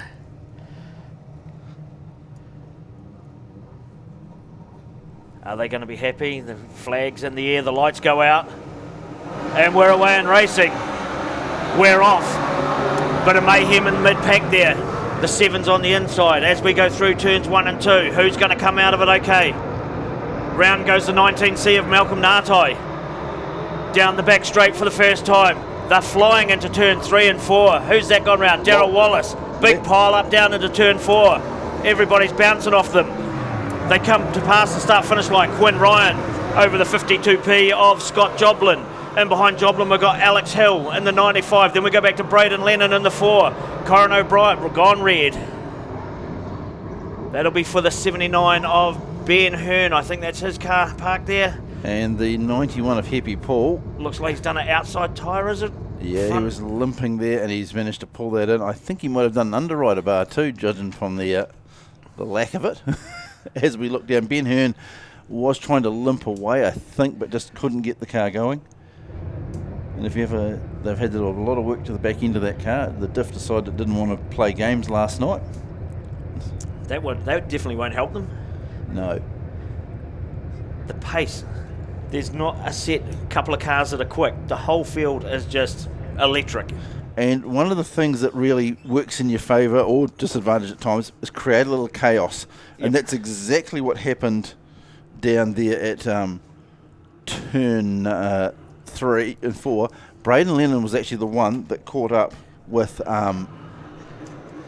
quarterback of Sauce. And we're away racing again. So our race leader, Quinn Ryan, just comes past us on the start-finish line. He goes through 1 and 2. Scott Joblin's in behind him. Then we've got Alex Hill out of Nelson, Braden Lennon, Kyron O'Brien. Then we go back to the 1NZ of Asher Rees. Steiny, 118R, he's in behind there. Then we'll go back to Harley Robb. They're coming through 3 and 4. You can see them as they come off 4. Sparks flying off the wall from 10 in there. The drone shot looks great as they're coming off the corner. But let's look at our race leader, Quinn Ryan, coming in through turn 3 and 4. Kyron O'Brien's got past Braden Lennon. As Quinn Ryan goes past us, Scott Joblin still hanging on to that second spot. Kyle Ashton, I think he's not in that spot. No, he's a lap down. Then we go back to O'Brien, Alex Hill. He's going to put a bit of bumper into the back of the 25 car. They get into 3 and 4. Braden Lennon just sitting there watching this unfold, and behind him will be the 1NZ of Asher Rees. Then we come back behind those guys. We have Harley Robb, Steiner, Tim Ross, 808, that'll be 10 in. Then we go to the 2NZ of Eulenberg, James Thine. Then we go back to Berry, Levine in the 46. Behind him, Chad Ace. That field's getting spread out. When Ryan just comes past us again in the 46B car. Scott Joblin's got round the outside of Ashton, the lap traffic. Asher Rees has got up the inside of both Lennon and O'Brien. He's now chasing Alex Hill, gives them a bit of bumper as they go into 3. We see that work time and time again. They just into the rear end and push them out of the way. Rees is on a mission. He's trying to get up closer. Kyron O'Brien having a mint run there, holding off Alex Hill.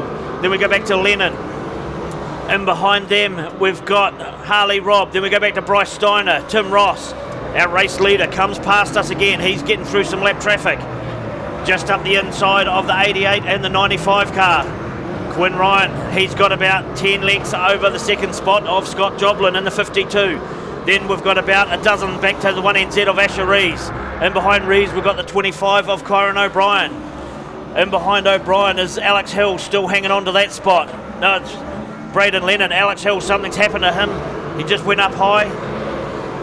And in behind, Hill's got an outside flat by the look of it. Harley Robb. Oh, Kyron O'Brien, he's gone red. Now that's presumably to allow Hill to get to the infield. To the infield because he was stuck up high. He knows it. There's just too much traffic to get to the pole line. You have an outside flat to the infield. Yeah, he's been instructed to the infield. Kyron O'Brien's got a left rear. He was having a mint race there. Yeah, well, he got pushed out to the wall by, I think it was Asher Rees, and then he got fair tubed by Braden Lennon behind him. They were just racing flat out, and once he bounced off the wall, we've got some exhaust flames under the 144 car. No, he's waving everybody back. He knows what's going on. Yeah. Like we said last night, heaven forbid a race should be stopped for an exhaust flare-up. As the 95 car, yep, he knows.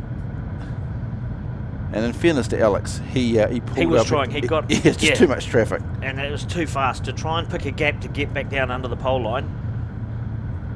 Tim Ross is just telling them, stay back, it'll crank through. They're all very concerned down there. Once it fires up, it's just the carby's full of fuel. There we go. Give them some fireworks. Oh no, they're letting Alex go back out. Maybe it's a broken shock, not a tyre. We saw this with Natai last night. A lot of people thought that he had a right rear flat. Didn't at all. It actually, something in the suspension let go and the chassis was dragging on the ground. So Alex Hill. Because that's sitting handy in points too, I think, Alex. Well, it is about accumulating points. And I think there's only something like 11 points between the top 4 teams at the moment. And then what will happen is they'll come in and there'll be a big hand that'll go slap and it'll slap those points down on the bench behind us. And then we'll get to tell you how it's all unfolding. So just trying to pick up our race leader. He's in the middle of turn 1 and 2. Hurry up and get these push vehicles back in.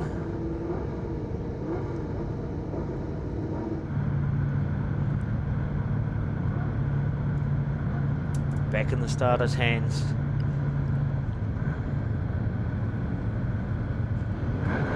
We're about to go green. And we're away and racing again. Quinn Ryan gets a flyer. Joblin stuck behind some back markers in the 52, Scott Joblin. Then we go back to the 1NZ of Asher Rees. But look at the gap. Blair Eulenberg barging his way through. Blows Kyron O'Brien out the way. White flag this time round for Quinn Ryan. Then we're going to go back to Joblin. It'll be Asher Rees. And behind Rees is Braden Lennon. Then we go back to the 2NZ. Steiny's in there. James Stein's in there. Fast pace, hectic pace as they come round. Quinn Ryan, 46B, will take the first heat. Followed home by Scott Joblin in the 52. Then we go back to the 1NZ of Asher Rees. Braden Lennon in the 4. Then we'll go back to Tim Ross, Blair Eulenberg, James Stein, Bryce Steiner, Scott Tennant and Harley Robb. Just watching the spin down at turn 4. The 25 car of O'Brien got spun, but as he was going round, he got clicked in the front and straightened back up. So Straight it's like, back up. which gear am I going for? But that was super fast. Look forward to seeing what the tally of points are, because now it's getting to the business end of the meeting. Quinn Ryan taking away that race. It was probably not a huge surprise. Start off the front, he'll finish on the front. And fastest lap set by Quinn Ryan. 18.64. And yeah, Quinn Ryan back to Scott Joblin, Asher Rees, Braden Lennon, back to Tim Ross. Now Tim Ross, who's almost fighting with the infield rescue crew to stay away. I'm just cranking it. Blair Eulenberg in the 2NZ and 6. James Stein, Bryce Steiner, the 808C of Scott Tennant, and Harley Robb in the 231. Now interesting to watch Harley over the weekend, Ivan. He started in a car he'd never driven before, and had just slowly, he's getting more and more in tune with that car before he hands it back to the new owner. Yeah, exactly. So good of the new owner to give him a car to drive. So put your hands together, folks. 46B out of Napier. Quinn Ryan taking out that heat.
Total Access is New Zealand's largest providers of access machines, scaffolding and height services. Total Access stand by their promise of reliable service, making easy access. With access machines of all types, Total Access have the small machines right up to New Zealand's largest, with a reach of over 56 metres. With locations all over New Zealand, give the team a call today on 0800 Hire Now, or visit their website at totalaccess.co.nz. Total Access, where height is within your reach.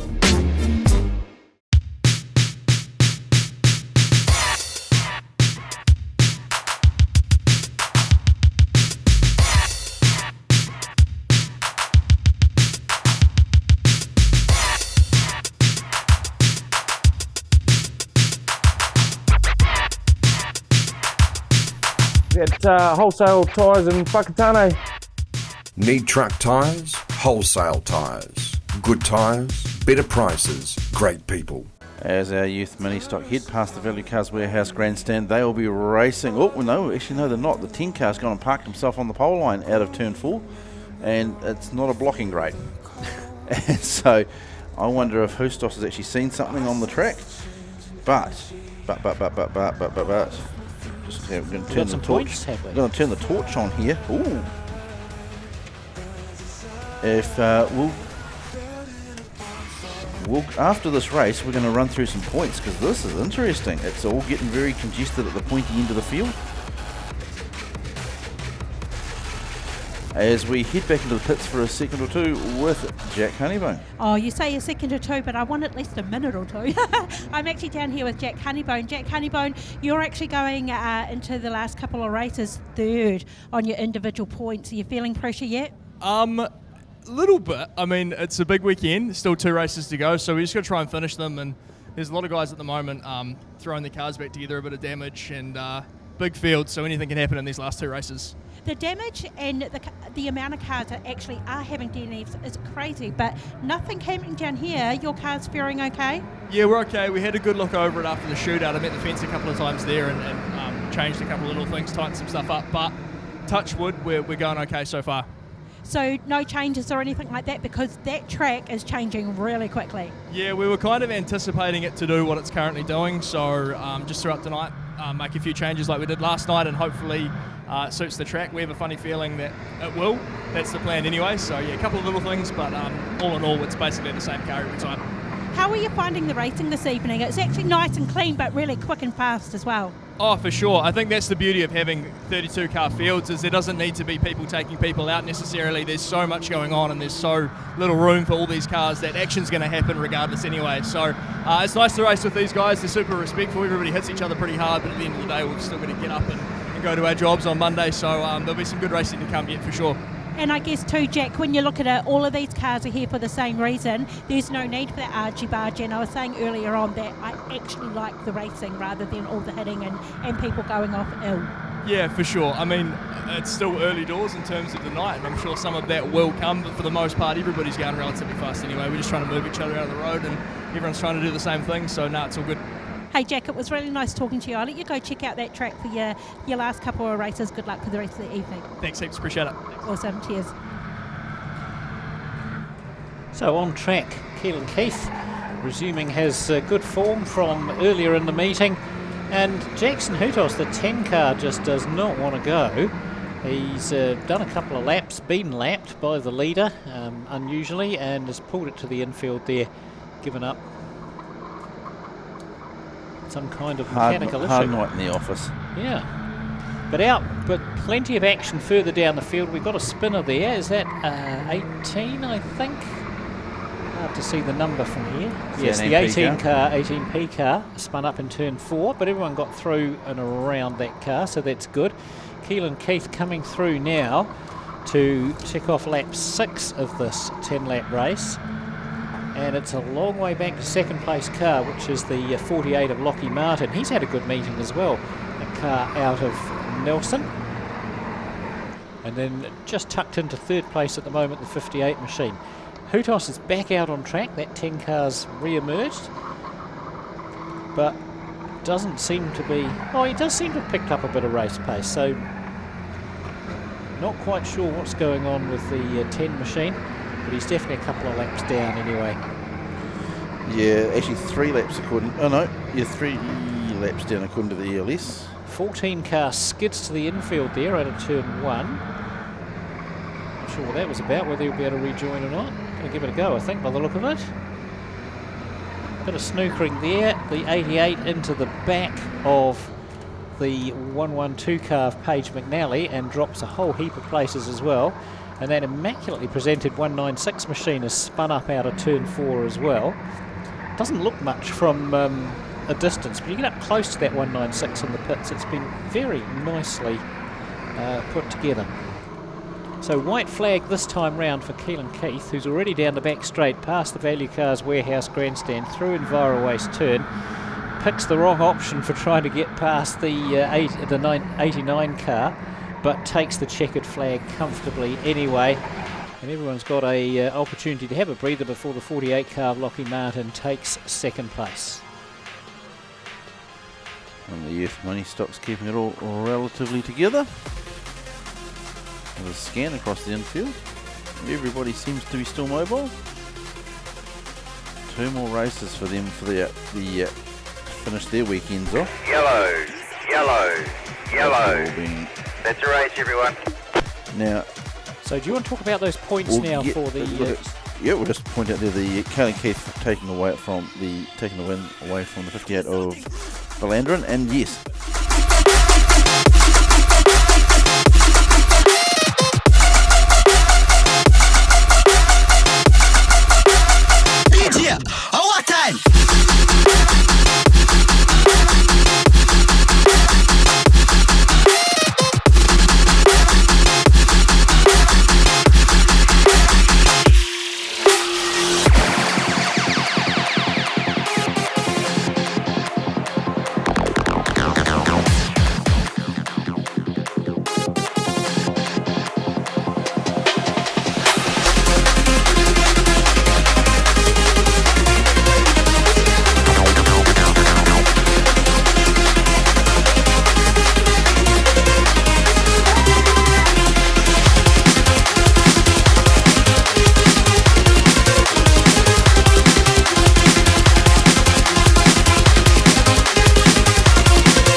So I'm down here with Scott Joblin. Sorry, everyone's yelling at me, Scott, but it would be nice to know that they were honest. We're just sitting here having a chat, trying to do the maths. But I don't know if anyone is up in the commentary box. Can you actually confirm where Scott's sitting on points at the minute for us? Scott individually, no. I can't. The short and long answer was no, Scott. They are working it out, so hopefully we can get back third to you. in pairs. But you're third in pairs, Scott. So you've got a little bit of work to do, you and Daryl Wallace together.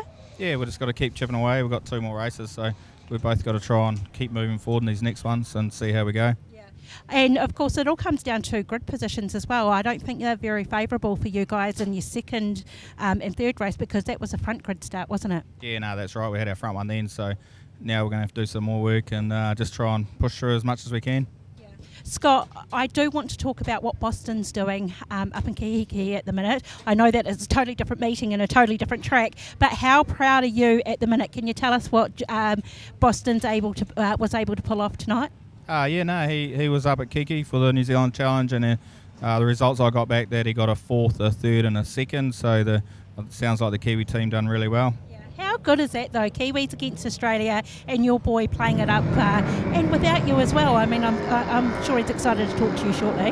Yeah, it's always good to beat the Aussies, isn't it? So I'm pretty sure they're pretty stoked about it all, but they've got to go and do it again in the next 2 weekends, so looking forward to being there. Oh, that's awesome. You'll be able to watch your boy. But listen, Scott, I promise you, we'll go and check out the points and we'll come back to you. Good as gold. Awesome. Cheers, guys. It's our street stocks led around by the 77, the first race winner of Schumacher. Back to Kirk Aldridge, having a solid night tonight, followed by Matty P and Brooke Peterson in the 428. Aldridge will wash out high, Matty P will duck to the inside, Brooke gets a little bit loose. As we look further back, a wee bit of a tangle up there around Dwayne Kennett. And Steve Peterson right on the back of the 23 car as they head down into turn 2. Out in front, it is still the 77 out the front, leading us through. As we look to see if there's any shuffling and manoeuvring. Heading through Enviro Waste, the 66 car up the tube of the 311. Of course, some of these cars having a run back here tonight after the teams, and 1 or 2 that have, I guess, had a quieter back into the season. They have, but they're racing well tonight and obviously all enjoying it. I think they enjoy going this way around the track, don't they? Well, it tends to be faster. Albeit that it does expose you a bit more. A little bit of spinning up down at Enviro Waste. Turner facing the wrong way, as is the 96 of Aspenden. Our race leader, it is still Schumacher back to Matty P, who is right on his tail. They're just looking to avoid, and the 96 car just packed straight in front of Kirk Aldridge. Kirk was doing everything he could to avoid him, but by then it was too late. Gary Watson slides through the infield in the 66. And the 96 car rejoins on the back straight right in front of a pile of, I guess, got back markers coming through as well. Our race leaders now join on the back straight. The pile goes in, the goat slowing down in the 46. 23 car having a crack at the 311. Our race leaders shoot through there, heading onto the front straight. Schumacher, he hasn't got a car over the 433. The Jamie Hobby spun down at turn 3. Turner on the back of Matty P. The 96 car goes into turn 2, very hot, and spins himself around and gets collected by Alan Aitchison. Just a wallop in the front. Somehow all the tyres stay up. And the goat circulating on the pole line as the race leader, the 77, goes through. Matt Peterson going to the outside of the 46 as we've got Watson spun down at the pit gate. So Matt Peterson just trying to get it clear of the 46. The 66 just creeps out, smoke billowing off the back of the 96 car as our race leader is there with the 433 on his tail. And Schumacher given the hurry up, entering into turn 3. Peterson went up the inside, gave him a little nudge. Peterson's caught him. He's done a good job.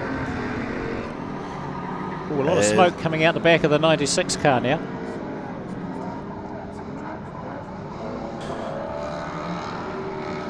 As it is Schumacher and Peterson. A really good battle there, but they've managed to gap the 428 car.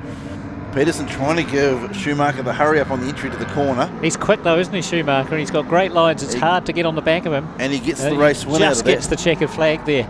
Pretty narrow margin, I'd say. What was it? Street Stocks. 0.39 of a second, yep. Street Stocks finished down. So Matt Peterson was the fastest car out there. 21.1 for his fastest lap. As I just about died coughing in the middle of that race. We won't ask what happened there, but I don't know either, to be honest. I was considering popping out the back to get the AED, but anyway. Schumacher taking the win from Peterson, good grief. And then we go Travis Slade back to another Peterson. You just about got to be related to them. Wasn't sponsored by Trencher Services, was it? I just about put money on it. Okay. And Peterson gets the fastest lap too. Good Lord. It's joys when you have 3 of one family in there. Indeed. So that was our Street Stocks race 12 on the programme, brought to us by EnviroWaste. Next up, Super Saloons are in the chute, sponsored by Ko-ken Tools, of course the title sponsor here at Ko-ken Woodford Glen.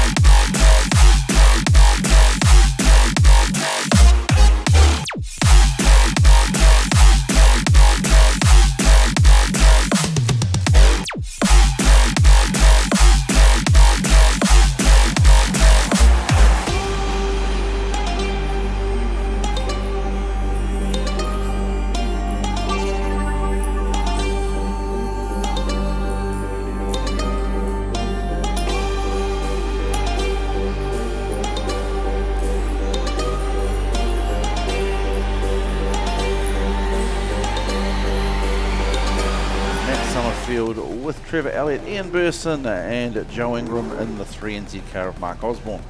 No 19C?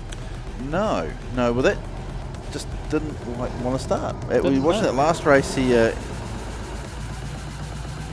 Mind you, I often think that we get some of our best racing, at least one-on-one racing, when we have smaller fields and shorter races. Yeah, we do. We definitely do. And interesting, the Marsden car there, of course, the saloon converted to a Super Saloon. And I thought there was a big engine that went in, all sorts of other bits and pieces. No, it's not entirely accurate. It's still got a lot of saloon bits hanging off that chassis as we come. Certainly Ryan gets the best out of it. Let's see how the next 10 laps unfold for these guys. And on the inside, Ryan in the 54, Richie in the 58, battling into turn 1. Richie round the outside, gets the jump and is in the lead. Hayden Mackay, whoa, what a turn of speed off turn 2 there. And around the outside of the 54 car, Hayden absolutely has the wick turned up in that 86 machine. I think he's going to give Richie Taylor a run for his money in the next few laps. Trevor Elliott trying to make some progress on the higher line there. Fluffy going with him. Joe Ingram out in the loose, losing a little bit on turn 1 and 2 there. And right at the back of the field is the 21 of Burson. A little bit boxed in between Ingram and Summerfield, and nowhere to go really to make go forward. So we're a couple of laps into the race. Down the back straight goes Richie Taylor in the 58 car. The 86 of Mackay, very, very fast, but had to scrub off a fair bit of speed through 3 and 4 there. Behind him, Trevor Elliott holding on to a solid third place. Marsden lifting the inside front wheel on that 54 car. He's got Ingram on his tail, and it's a few car lengths back to Fluffy Grocott Burson, who's got past Summerfield, who's at the back of the field. So out front through turns 1 and 2, Richie Taylor starting to stretch the lead a little bit. Mackay holding on to a solid second place, holding off the 27 of Elliott. Ingram closing on these two. Let's see how the margins change as we go through. So Richie now an extra half a second ahead of Hayden Mackay, but Elliott has closed up by almost half a second on Mackay. So Mackay dropping back a little bit. Out of Envirowaste turn, onto the front straight. 6 laps done now for Richie Taylor. And here comes the pass, the inside. The 27 of Elliott. And Mackay right on his tail. And Ingram right in the mix there as well. As they come out of turn 4 onto the front straight, all 3 cars battling for that second position at the moment. But you get the feeling that Ingram's the quickest of them. He seems to have got the pass done to consign Mackay to 4th place, and now he's going to work on Trevor Elliott. But out front, Richie Taylor, just no one near him at the moment. He's a third of a lap ahead of Elliott, who's coming under increasing pressure from the 3NZ, the stealth car driven tonight by Joe Ingram. White flag for Richie Taylor. 1 lap left for Ingram to try and effect a pass on this 27 machine, and Mackay, he's pretty much given up, dropping back off these two now. So down the back straight they go. Richie Taylor's going to pick up the checkered flag. There it goes now, no worries about that. Is Ingram going to make a last ditch effort to get past 27? He has a tighter line through 4, but can't get the pass done, ends up in 3rd place. Yeah, no real answer to Richie Taylor in that race. Fastest lap there is 17.2, taking it away from Trevor Elliott, Joe Ingram, Hayden Mackay, Mark Grocott, Ryan Marsden, Ian Burson, Matt Summerfield. It would be very interesting to talk to Ingram to see what his perception is between the Gen 1 stealth to the new generation. Yeah, it would. Maybe that's an interview that Bianca could tee up down there sometime. Anyway, we've got to pay some bills. We'll be back very shortly. Bring it back now.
Technical Welding Services Hamilton are specialists in the transit concrete mixer industry. From chassis drop-off to a full working concrete mixing, the team will take care of the job from start to finish.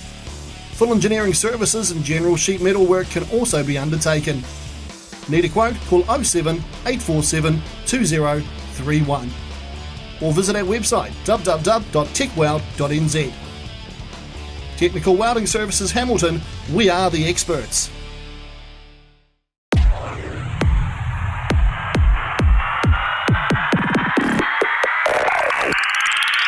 It's action for the whole family. With 23 tracks around New Zealand, there is no better way to spend your weekends than at a Speedway New Zealand track. Here they come to the start-finish line again.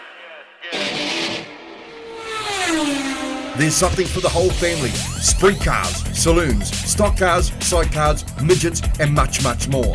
Pack up the family and make a trip to adrenaline-filled, action-packed bashes and crashes that only Speedway can deliver. Visit www.speedway.co.nz to find out the track nearest to you. Speedway, it's our summer thing.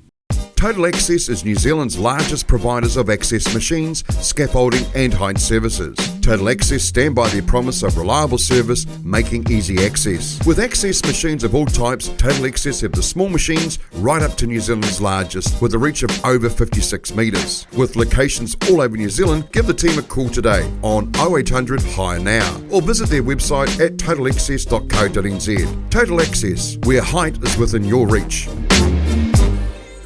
As our stock cars head out for their fifth heat of the weekend for the Suck It Up Battle of the Stocks. On pole, it is going to be the 88C of Troy Cleveland. His crew have had to do a bit of work. He will be joined by his partner Blair Reeve-Smith. The 212V, Lawton, and the 224C will be joined in the second row by Caleb Ireland. And behind them, we've got the 4T of Tama Pierce from Cromwell. Dion Henderson in the 5R. Behind them, Murray Gregg, 129C, with White from Napier in the 94B. Rosewarne will be in position 9 with Logan Pete in 10. Hadley Smith P11 with P12 going to Jack Honeybone. Then we go back to Craig Robb in the 911C car. 3NZ is out, so he'll be a gap there. Behind them we'll go to the 411 Shy Rob with 172P Daniel Burmester. P17 was going to have Scott Manson with the 1NZ of Kyle Rowe beside him.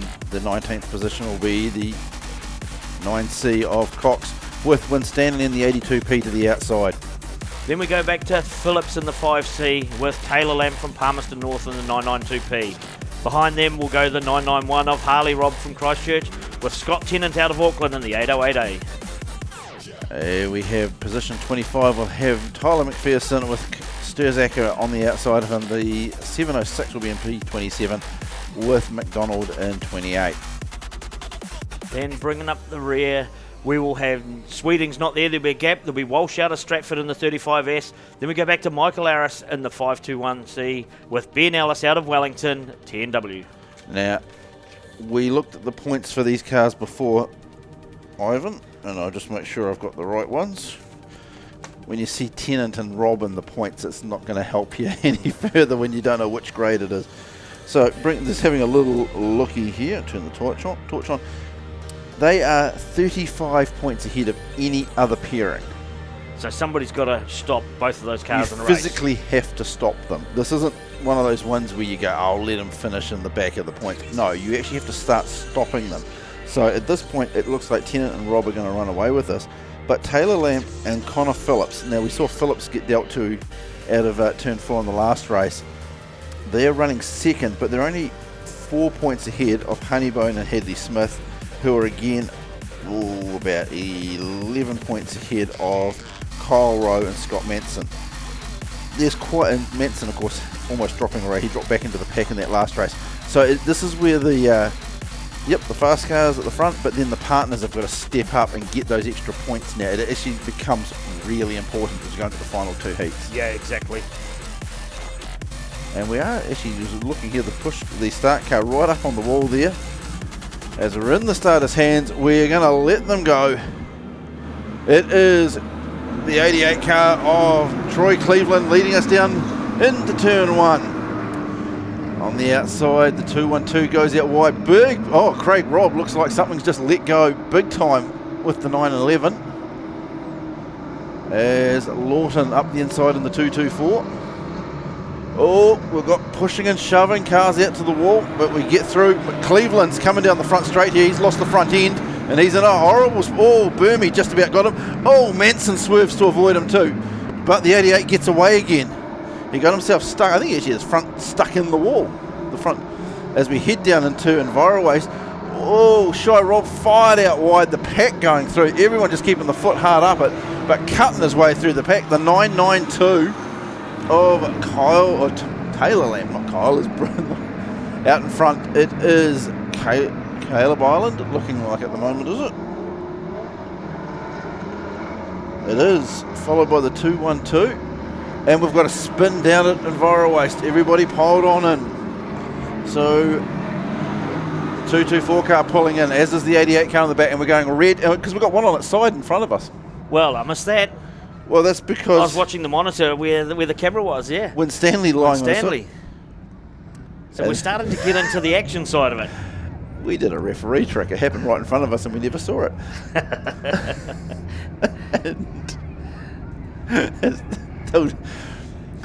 You're right there, Tony. Are you glad you've got a microphone? And all three of us up here wear glasses. We still missed it. Oh, what's the worst that could happen to me, Tony? I'm going back racing next year. What's the worst? You'll see me back up the tower for things I didn't do. Anyway, the 82 car sitting on its side. I actually thought it was for the spun car down at turn 4. Give Royden a hand. He just got out of the car there, so he's good as gold. First one over this weekend. So they're racing frenetically at the moment. There's when Stanley just standing there watching his car get put over. He got out wide.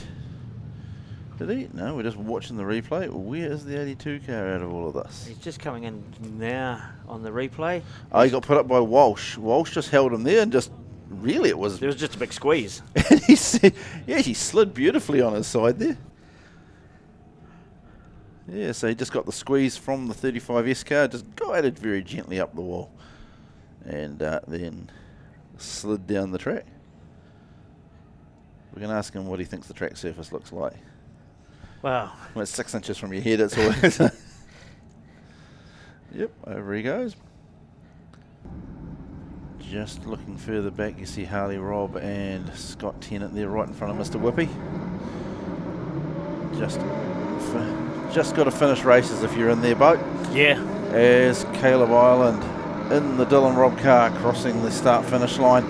Clocks down another lap, back to Brad Rosewarne, Hadley Smith, and Murray Gregg there battling with the 212. Rosewarne just looking to finish a race this weekend. The 69 car getting up to the wall. It's important for him to score points. He had a rough last race. He just needs to get points on the board as Island clocks down another lap. Rosewarne goes through. There's a real lineup of cars coming through Enviro Waste. As we watch the 5 car go up the inside of the 411, but it is our race leader back on the front straight, clocking up another lap. And I think Caleb Island is starting to dial into this Rob Racing chassis now. He gives the 94 car a big hurry up coming out of the corner. It's almost like the VTEC kicked in on the 94 car. He's got the measure on him, he's just got to get the track position. Rosewarne in the 59. Starting to catch a little on the 19B. Hadley Smith there. Oh, something went wrong in the 687. The 212 goes through. Murray Gregg will drop back in, and Ireland, he's put the 94 car around. I think he had enough of waiting. But this has allowed Rosewarne to get up on the back of the 19 car. Now, there's no real advantage for Caleb to race Brad, other than just pure racing, because Brad and his partner have had a tough weekend so far. As just looking at the 934 car limping around there, looks like he's broken a left front shock. Car's leaning over to the left quite significantly. The 5 car spun out of 4. So Dion Henderson gets going, and Murray Gregg giving the 687 a bit of a hurry up. Had Harley Robb. He's sensing he can get some track position. Yeah, and I think he looked in the mirror and saw what was coming behind him. Taylor Lamp and Logan P. They're in here for a bit of a race. They're looking to score points. As our race leader heads through Enviro Waste once again. Harley Robb up on the back of Hadley Smith. He's going to duck to the inside. Taylor Lamp's looking to come through. Logan Pete's changing his line mid-corner. Looks to duck to the inside. White flag is out. And this is putting Hadley Smith just slipping back. Kyle Rowe coming to join in with the battle. Our race leader heads through Enviro Waste. It will be the 19B of Caleb Island. Checkered goes out for him, followed by Brad Rosewarne, the 212 and the 808 of Tennant. And in behind Tennant, Harley Robb. Fastest lap in that race, Caleb Island, 19.86 is it? Yeah, so he, as you say, he has come to grips with that car. Well, I was talking to people involved with the various cars this afternoon or this morning here, and they were saying that Caleb likes a car that's a lot more sideways. Yeah. Dylan likes a car that's very straight and very neutral around the corners. So they've had to dial the car to suit Caleb's driving, but he was the fastest there, followed by Brad Rosewarne and Blair Reeves-Smith taking it away. Once again, clocking the points up. We wait for the tallies. This is the best pairs event. Interesting to see one or two of those cars slipping back into the pack, but the battle is going to be around the likes of your Scott Manson, your Connor Phillips, your Hadley Smiths, and actually Scott Manson finished that race, but he was getting laps down. Yes. Obviously, they had an issue, a flat tire on the left-hand side, so he was getting lapped quite quickly, but still got points. What points he got out of it. As we move through, of course, I think at this point, we might as well go and grave the trophies for first. I think Tennant and Rob pretty much have got that in the bag. I don't think they even need to show for the last race. And I'm being serious on that. I think they're probably about 40 points ahead at this point, as we will rejoin shortly with our saloon. It's gonna be too much for us.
To pull out the torch because the eyes are failing. We're going to go saloon racing in a second, aren't we? We are. Just want to cast your eye quickly over those points. We'll let those saloons go. Yeah, actually. Tennant and Rob. I don't even need. They don't need to. They almost don't need to show up for the last race. They just about don't. But we asked them to get it very clear second and third at the moment. We'll come back to that. Because away we go with Marty Halcrow off the front. A little bit taily, a little bit squirrely. You got to Steve Peterson on the inside. Woodhouse in the 7 car on the outside. And here comes Osborne in the 2NZ running around everyone, towing the 492 of McManaway with him. But off the front, for the first time I think tonight, I think he had one front start last night, Marty Halcrow getting the opportunity to stretch the legs of that 24 machine. And he's making it look good. Osborne's got through to second place. Woodhouse trying to hold off McManaway, but I think McManaway is going to be quicker around the outside line and get the pass done this time round. And Dad Willie Woodhouse is going through as well. And he's going to take over 4th place.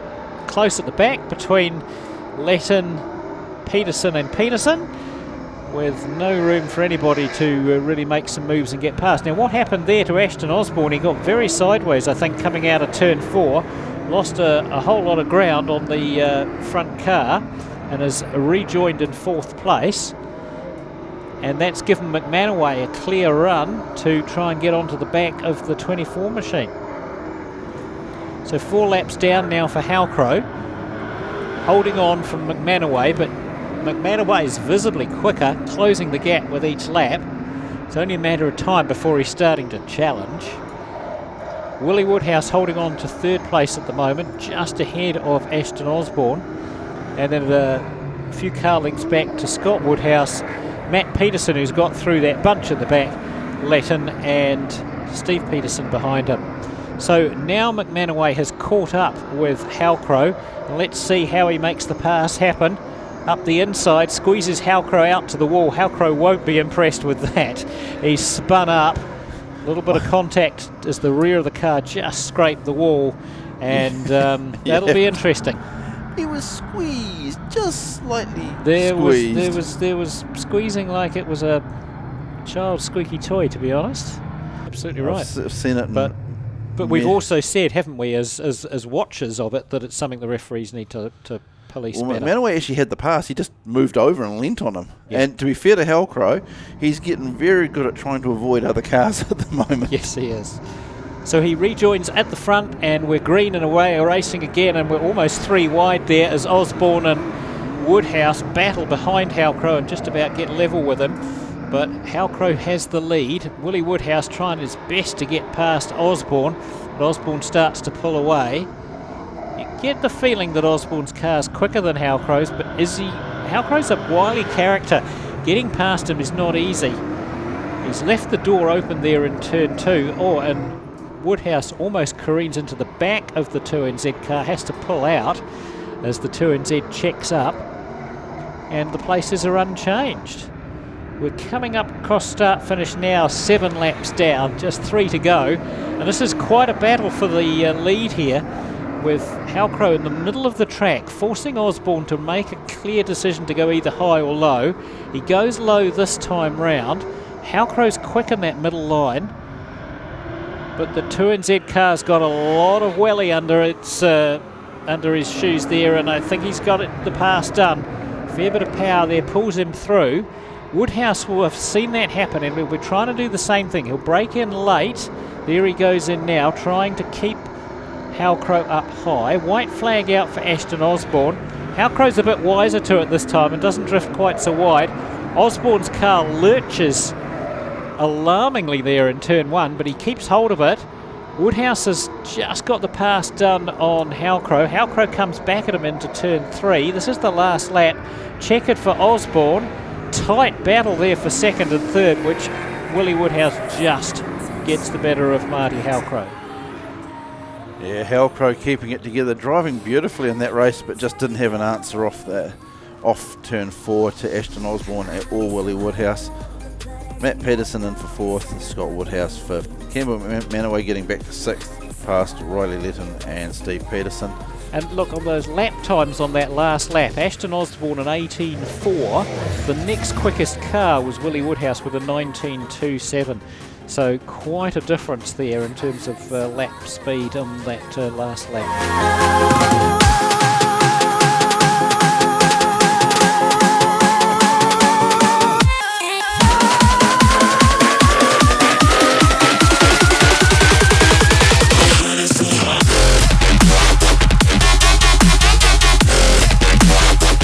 Down in the pits, Bianca's found someone else to talk to. Yeah, I have. I've thought I'd better come down and check on our friend Royden.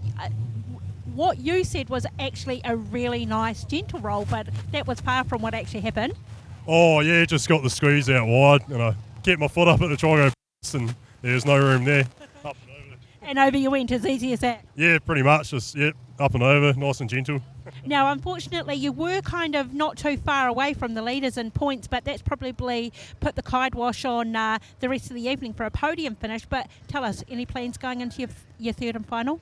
Yeah, first DNF for the weekend. I'd say, lost a fair bit of points, but yeah, hopefully we can keep it on all fours for the next one and see how we get on. Oh, I reckon you should just go whack everything.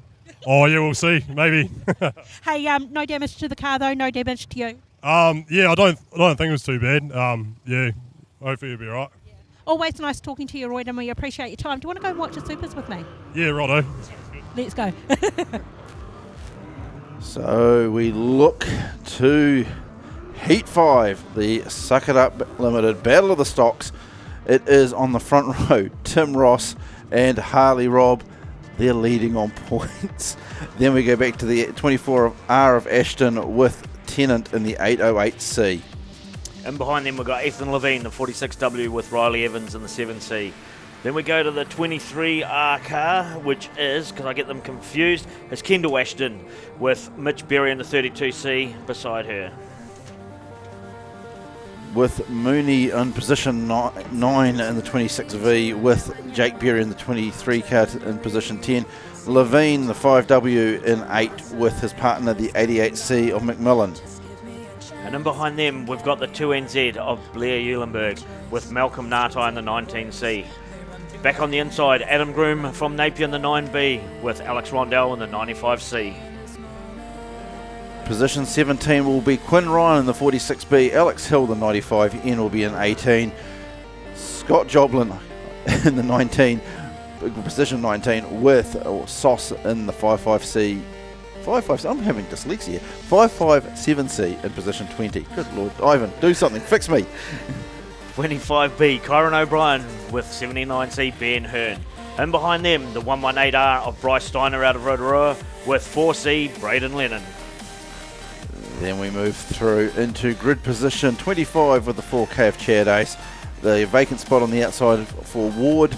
Next row with the 27 position will be 62P of Adam Joblin with Hippie Paul in position 28.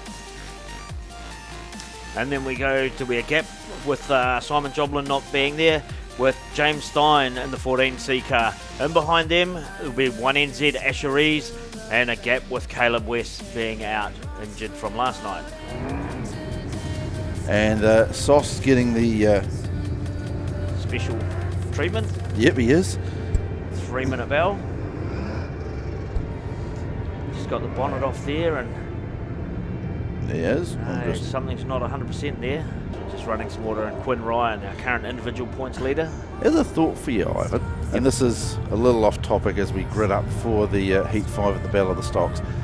Of course, we've talked later in this year, we have our 50-year celebrations here at Ko-ken Woodford Glen, 50 years of racing.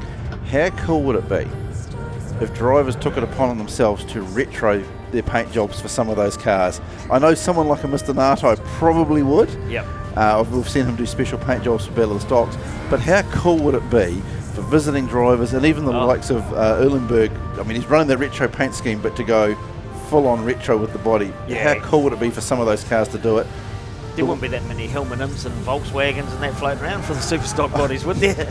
I've got one at home, but that being said, for the Super Saloons, how cool would it be to see, as an idea, someone like Kane Lawson and Dennis Bott Racing Colours. car? Imagine being back in the bright silver. Yep. That would be cool. Just throw the ideas out there. You drivers have got brains of your own. You may not bring them all to the tracks at times, but think about it, and those that are going to be involved, how cool would it be? Exactly. So we can't be too far away from just about getting in the starters' hands. Brian, our flagman's looking on. Push vehicles go off. Top point scorers off the front row in this one, and we're away. Tim Ross leads us into turn 1. On his outside, Harley Robb, who's got the push on. Here comes Levine up to the inside in the 46. Somebody's gone half round. Up and over. Alex Hill's been turned round. Keegan Levine's been pushed to the infield. Alex Hill gets going again. Down into 3 and 4. Who's out by the wall? Oh, Rondell got taken out by Steiny, I think. No, 9B, is it? Oh, no. There's cars everywhere down in turn 3 and 4. There's a big pile up. Who's got going? Who's not going? Hill's going again. Groom's going. So let's go back up the front. Keegan Levine's on the infield. Our race leader will be Tim Ross in the 144. Then we go back to Ethan Levine. Harley Robb. Then we go to Blair Eulenberg. Hippie Paul's had a bad weekend. Who's that gone round? That's the 7C of Riley Evans. Everybody manages to avoid him at this stage. As they get through, thread the needle. Back up the front. We've got Tim Ross in the 144. Then we go back to the 46. Kendall Ashton just pulled in the 23. And behind Ethan Levine, we've got Harley Robb. Then we go back to Blair Eulenberg. And behind Eulenberg, I just can't quite see the number, if it's Malcolm or Scott Tennant.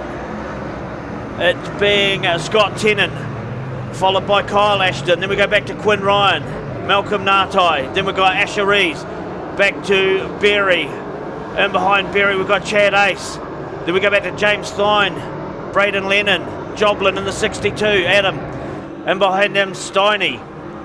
But our race leader, they come past us again. Another lap. Tim Ross in the 144G, followed by Ethan Levine in the 46W. Then we go back to Harley Robb, Blair Eulenberg. Then we go back to Scott Tennant. And behind Tennant, I'm pretty sure we've still got Kyle Ashton. As they come past us, let's check.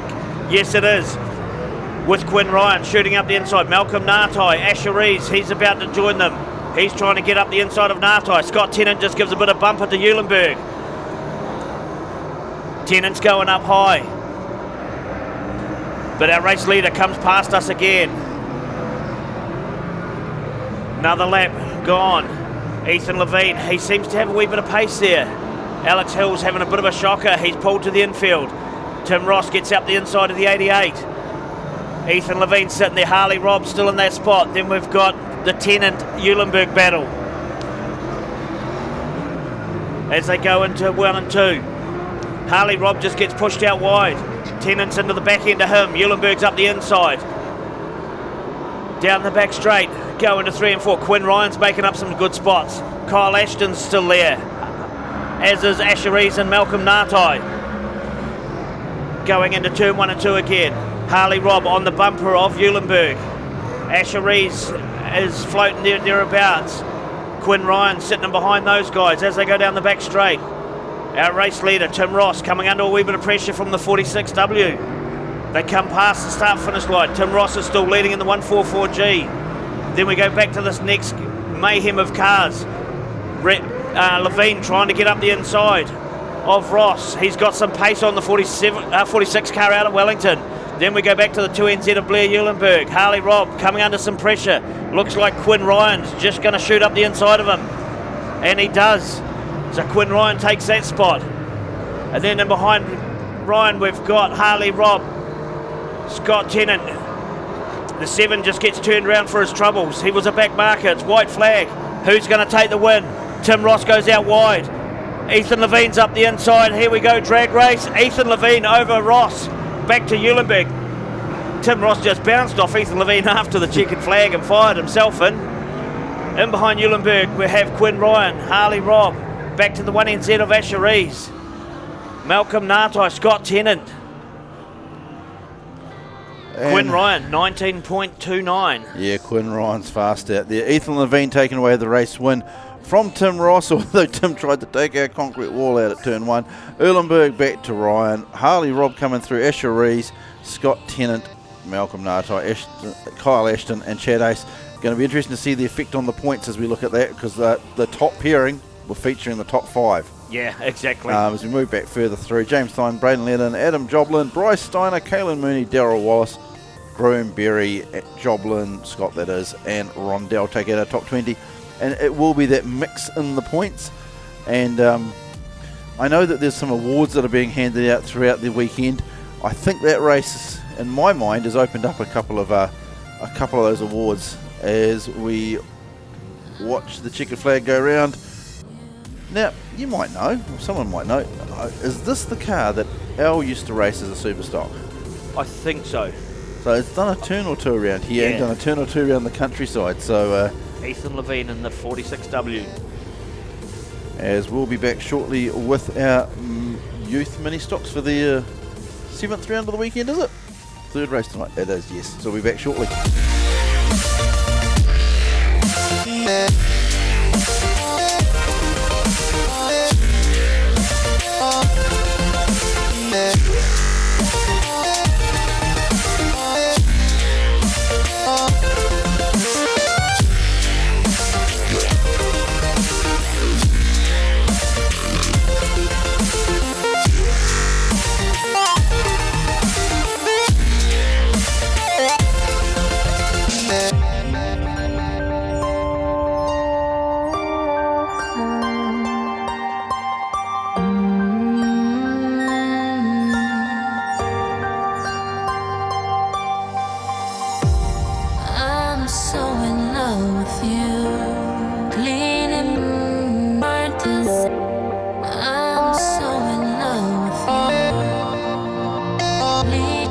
everybody seen that at home. That was an awesome way to finish a race, Ethan. Well done on that. That was epic.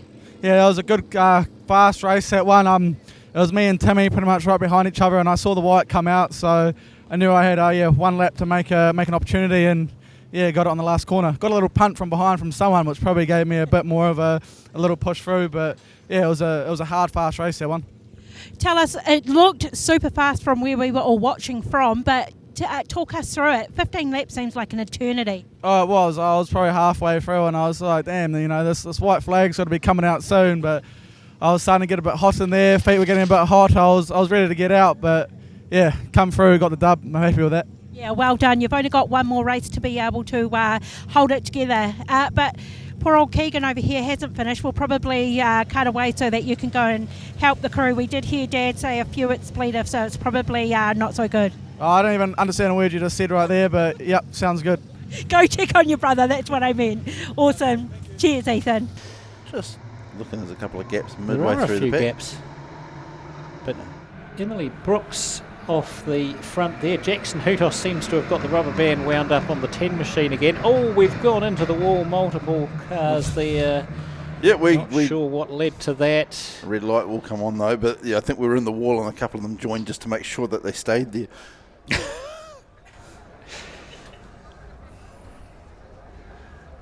There was an expression we learnt years ago we started to use years ago. It's about driving at the end of the straight versus driving to the end of your bumper. Now that's not a skill that comes quickly in your race career. And as we head back to the pits to talk with Kendall Ashton. Yeah, I thought I'd better come and check up on my friend. She unfortunately came off behind a tractor. Kendall, undiagnosed yet. We're not quite sure what's wrong with the car. Just hoping a loose oil line, but just started coming down back straight and car let off a heap of smoke, so I just pulled straight to the grass. So we're just hoping it was a loose oil line, but we're not sure at this stage. We've got your dad Lala in there at the minute, and there does seem to be a bit of oil kind of everywhere in there, doesn't it? So hopefully that's all it is. Hopefully that's not your night out, because you always have fun down here. Yeah, fingers crossed it's nothing major and we can get it cleaned up and out for the last race. That would be good. Kendall, who is your partner this weekend? Mitch Berry, 32C. Mitch Berry, we'll go check on him. He didn't have such a good night last night, but actually tonight he's doing very, very well. I don't know if our commentators can tell us where you guys are sitting on points. They're probably doing the maths now, so might be a little bit of pressure, but I might go check up on him and get back to you, eh? Yeah, that sounds good. Thank you. Hey, I've interrupted your dinner for the second night in a row, Kendall. You go and have that, and good luck for the rest of the evening. Thank you. And to be fair to the question Bianca just asked us, going into that last race, Kendall Ashton and Mitch Berry are sitting at 11th out of the 16 pairs. So they are... So they've got a little bit of work still to do. Not have the luckiest of nights. That being said, we haven't seen the throw of points come through, but when you arrive on the back of a tow truck, it's probably hurting your chances. Indeed. So as we're heading back to the pits? Or not? A little bit of a delay whilst these cars are being extricated from the wall on the Do you know what? track. I am down here. I'm actually trying to find a driver. They're actually, running into the back of their trucks and what have you, trying to get ready for this third race that they're about to go into. So if I'm being honest, I can't actually find many drivers that want to talk to us right now. But give me a second and I'll run up and down the pits and see what I can do, eh? Sounds good, Bianca. Sounds good. As our mini stocks will be a minute or two just while they extricate the 4 or 5 cars that have gone onto the wall.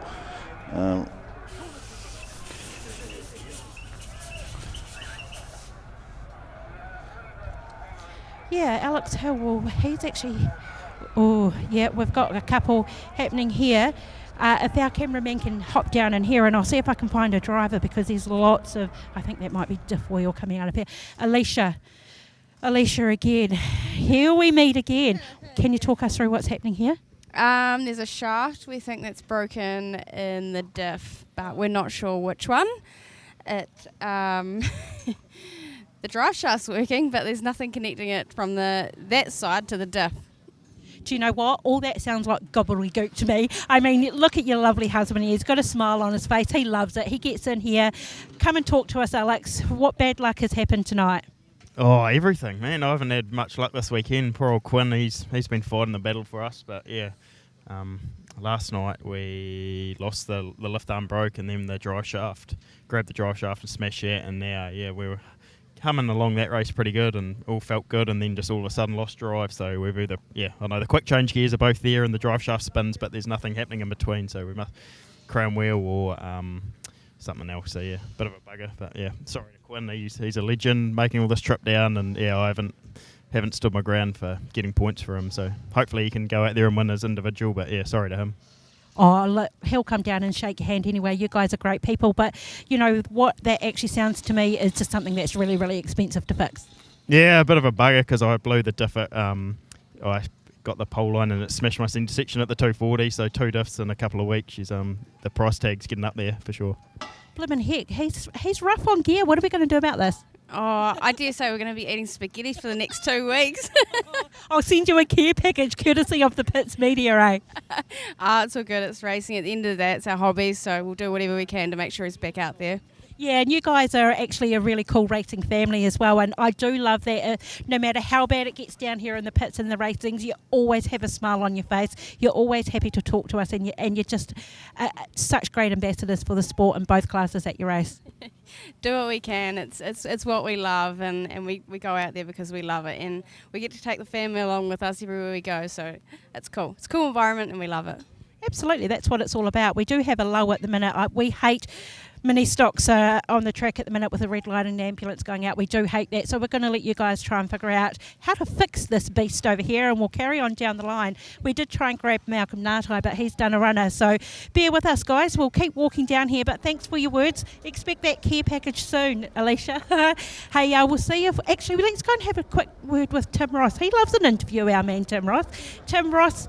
Ooh, you came home second, but only just in that race. But you almost clipped the wall right at the very end. Can you tell us what happened?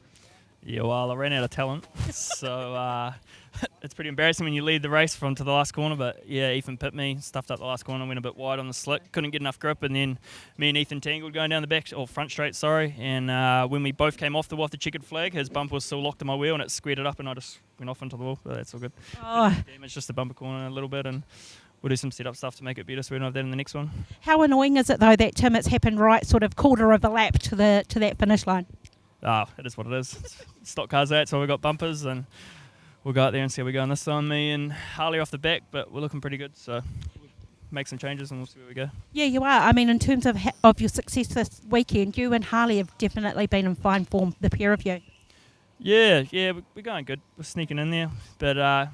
doesn't matter how you go until this last race is over, and looking like we're up around that top 3 pretty comfortably, but hey, you never know. We could be targets out there and end up both up in our lids, and there goes 60 points, so we'll be gone. Well, listen, I was actually just talking to one of the drivers a couple of races ago, and I said, wow, it's been really, really good, clean racing, and then, gosh, all hell broke loose. Yeah, I don't know. I just look what's in front of me and we'll go like there, but the track's actually pretty challenging. It's pretty slick. Entry and exit on 3 and 4 are pretty testing, so everyone's out there. It's like an ice skating rink, so it makes it testing for us, and we'll just see what happens. How do you cope with these 15 lappers? Well, luckily I lost 14 kilos, otherwise I'd be sweating up a storm, but they're not too bad. Especially here, long straight, you want to get your breath back and you're not working too hard compared to like a Wanganui saying or Rotorua that's just constant, always on the gas and the steering wheel, so it's not too bad here, but yeah, it's a good track. Love it here. Awesome. Nice talking to you again, Tim Ross. Good luck for the rest of the evening, yeah? Awesome. See you soon. And Miss Jackson Hustos leading the youth mini stocks back to Brooks with Turner in the 15 car. 25 car of McClure looking to do something under brakes on the 15, but just can't quite pull it up. It is the 10 car of Hustos. It must be getting very close to ageing out of the youth mini stocks, Tony. Feels like he's been in the grade for the 4 years, doesn't it? So maybe at the end of the season, this will be his last. Connor Turner, he's had a great couple of nights racing. So they Hustos clocks up another lap. Turner battling with McClure. Oliver McCartney and Brooks. Oh, McClure looks very loose mid-corner there, and McCartney just Here comes that 79 car of Luke Higgins from Nelson. He's been remarkably quick all weekend. Probably my pick for driver of the weekend. 25 car puts himself around, and to be fair to Higgins there, did everything he could to avoid clipping him on the way past. Another driver who's right up there, and I want to comment on too, Emily Brooks. She's been in the grade a while now, and this season she really has picked up the pace and looks as if she's really... Well, her sister's got moved out of this grade to stock cars, and moved up in terms it of might start getting expensive when you've got 3 stock cars in the clan. Out in front though, Hustos. He's got one very wobbly car on the start of the front straight there. That was the 31. Sorry, Bland. Never seen a Bland car get wobbly on the front straight of Woodford Glen. Ever. As Turner's looking to have a challenge here on Hustos as they come onto the front straight. It's only about just over a car length between the two of them. It's only going to take a little bit of late braking down into Enviro Waste. Well, they're on the second to last lap, so Connor Turner's got the work to do to make the pass happen, but given the form he's had this weekend, he could give it a go. Look at that. Faster entry speed into turn 3. He just runs right down onto the back. And I guess as long as you don't hit the car in front of you, you can definitely use it as your braking marker. Yeah. He's closed up. He's late on the brakes into 1. He's trying to get Hustos to go a little higher on the track there. Hustos not having any of it. So Turner's drifted higher. I dare say he'll cut back in at this point. I would say he's going to commit to getting Hustos to run high. No, it looks like Hustos has done just enough to bring home for the checkered, followed by the 50 to Turner, McCartney, Higgins, and we'll look to the ELS for Clayton Hawke. So good driving there from both of those two. Good attacking driving from Connor Turner, and good defensive driving from Jackson Hustos as well. Eventually gets him the win. Alrighty. Of course, the wee melee into turn 1, a couple of cars. And to be fair, we saw this last year actually. There was the youth mini stock got right the way through to the end of the weekend, and then there's a wee bit of a melee, 4 or 5 cars, not in flash condition. As we look there, Hustos taken away from Turner, McCartney, Higgins, Hawke, Brooks, Anderson, Martin, Keith, and Jack. There's a lot of racing families when you go through the names that are in there. Definitely. And you can just smell the burning credit cards as the kids are eyeballing next season. As a few of these drivers will age out. Now, bearing in mind, I've been involved with this grade from a mentor perspective for, since its inception here. Let's be clear on that mentor perspective. Yes. A lot of these drivers, some of them driving out there, had never even driven manual cars going onto the track. Yep. And so it's to see them go from 12 years of age driving a manual car for the first time to winning races at 16 as the 10th. It's pretty cool, isn't it? Yeah, it's good. There's a certain level of satisfaction to it. I mean, trust me, they do a lot of racing around the countryside and also at CTRA tracks as the 10C takes the checkered flag around. But if you want to get into speedway racing and you're between 12 and 16 years old, this is a great way to start. That particular image notwithstanding. And that replay did made not the best advert for it. Get into it.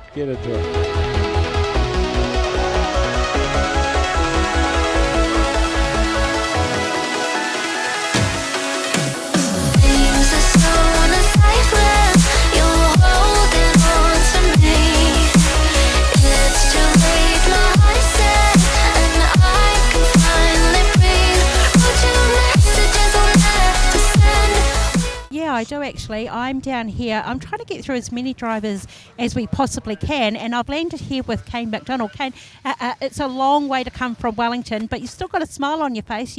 You've said that your weekend's average, and I hate that word, but I guess there's no other way to put that, right? Oh, I don't know. Whenever you're racing, 2-day events, good, better than not racing, I guess. That's why it's average. This isn't your first time down here, though, is it? No, we've been here since Steve started the stocky Battle of the Stock, so no, we love it. It's good. So you'll definitely be back. I mean, I love that you're still smiling all the way through it. This is obviously a really feel-good meeting for you that you do enjoy coming to. Yeah, it's great. Like like he gets almost the best cars from the North Island and the best of what's down here, and it's just fast, and everyone's here just to race. So it's great. So going into the final race, Kane, tell us what you're going to do. Are you just going to circulate for 15 laps, or do you think you might cause a little bit of carnage, have a little bit of fun, make it worth your while if we're coming all the way down?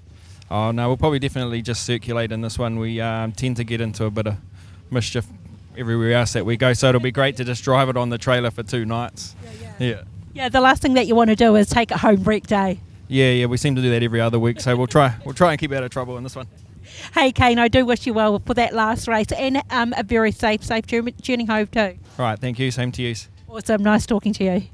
As they head away, Aitchison and Turner off the front, then to the 2 Petersons with Dwayne Kennett. They head around a little bit of Morse from the 15 car on the 36. Brooke Peterson ducks up the inside. She'll just stay there, let the rest of them do the big dive onto the outside, stay nice and low, keep the nose tucked in. They go through 3 wide. You don't see too many grades go 3 wide and not touch each other through a corner, Tony. No, you don't. Especially not ones that are allowed to hit. It is Brock taking over the race lead with Turner on the outside. Maddie P tucked in there for 3rd at the moment. It's almost like they're almost scared of hitting each other. Aitchison on the outside of Maddie P. Oh no, these two aren't. No, the 30s. Kennett and Sean Andrew having a good battle down the front straight. They're not scared of using the bumpers. The 96 car rejoining on the back straight. He's had a mare of an evening. Is Turner leading us back to Brock Peterson and Maddie P. Aitchison, Kirk Aldridge, Gary Watson, Steve Peterson in there behind in the 28. In fact, actually, you've got almost like a complete generational gap as you move back to Gary Watson and Steve P. As Turner just running high, carrying the momentum, but the pre-cut car has not let him go. She's looked into the outside. Maddie's looking to the inside. He's going to go through on his sister. She just stepped out a little bit as the 6 car goes to spin the 23 and just about takes himself into the infield. And we come onto the front straight. The 23 car pulls out in front of our race leaders. Maddie P up the inside of Turner. Brook on the inside. Turner's got the momentum in the run, but the 433 has the track position. The 46 car battling there with Travis Slade. As we come onto the front straight, Maddie P takes over. Trencher Services, Magan Turbo, 433. And Brooke Peterson looks to follow through. Will he go around the outside of the goat? Is he out to play or is he racing? He's sped up all of a sudden. As the battle's now for second between Brooke Peterson and Ben Turner. Matt Peterson crosses the start-finish line. The 46 car, back marker. Although when the goat is running as a back marker, you can never tell whether he's actually racing or playing. And I wouldn't trust him for either. As Turner's not they're in the same colour paint job and he doesn't even trust him. As our race leader crosses the start-finish line back to the 428. Turner 3rd. And he's slowing up for the corners, almost presenting, oh no, the goat's tried to dive down, catch that rear bumper, took the swipe. Kirk Aldridge thinks he's going to have a clear run down the outside. And Steve Peterson there as well. Once again, white flag out for the 433. And the goat into the back of Kirk Aldridge. Yeah, he just waited until he had that opportunity. Aldridge runs up high, the goat just drives up there with him. Tried to get him, didn't he? He'll have a crack down here at turn 2, but our race leader who comes across the start-finish line to take the win. It is Matt Peterson, followed by, I'll just wait sure the ELS, Brooke Peterson, and then a whole bunch of chaos in the middle of all of that. And that was our street stocks. Good stuff from them. So, courtesy of Mr. Whippy. Super Saloon sitting there in the chute waiting to come out. Well, street stocks can stop racing anytime they like. As we look at it, Matt Peterson taken away again from Brooke Peterson. Again, looking vaguely familiar to previous races. Ben Turner's in there, Kirk Aldridge with Steve Peterson. Fastest lap, again, Matt Peterson. Yeah, you're going to have to be related to a Peterson here. Yep, it's kind of the rule, isn't it? Well, it's certain other tracks it's Gooch, or other tracks it's Shingleton. It's the way it works. It's just the way it works.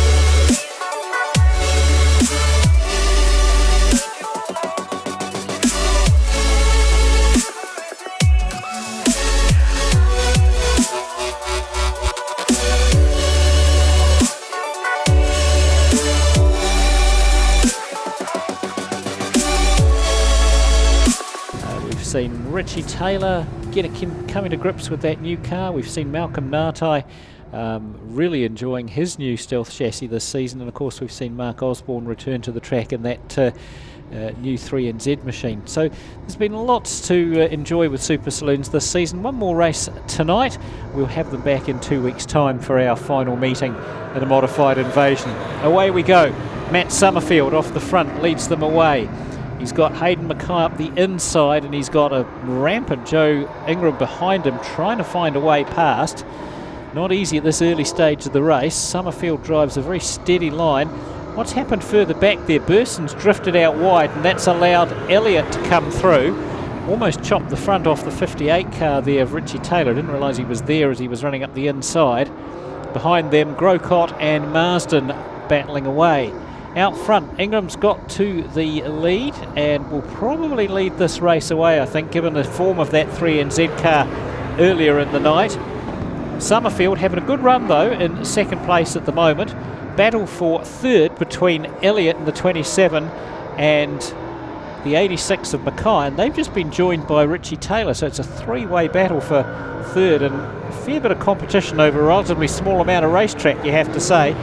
Burson's rapidly closing on these three in front of him as well, dragging 73 along with him, and Marsden just holding on at the back of the field.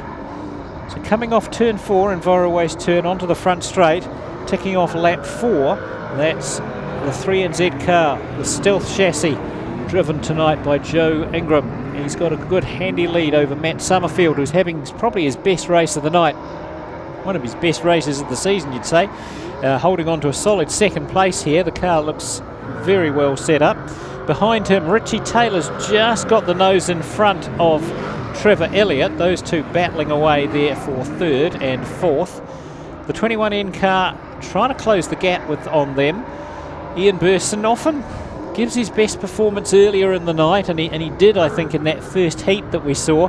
But he's slowly catching these cars in front of him. Summerfield dropping back now as Taylor has got ahead and Elliott as well, but they're a long way behind the race leader, who's completed now 7 laps, Joe Ingram, and that 3NZ car, the brand new Stealth chassis, only completed a few months ago. Could be considered a wee bit of an upgrade, I guess, on Joe's current car, and Joe no doubt enjoying the experience of pedalling that 3NZ car around the Woodford Glen track.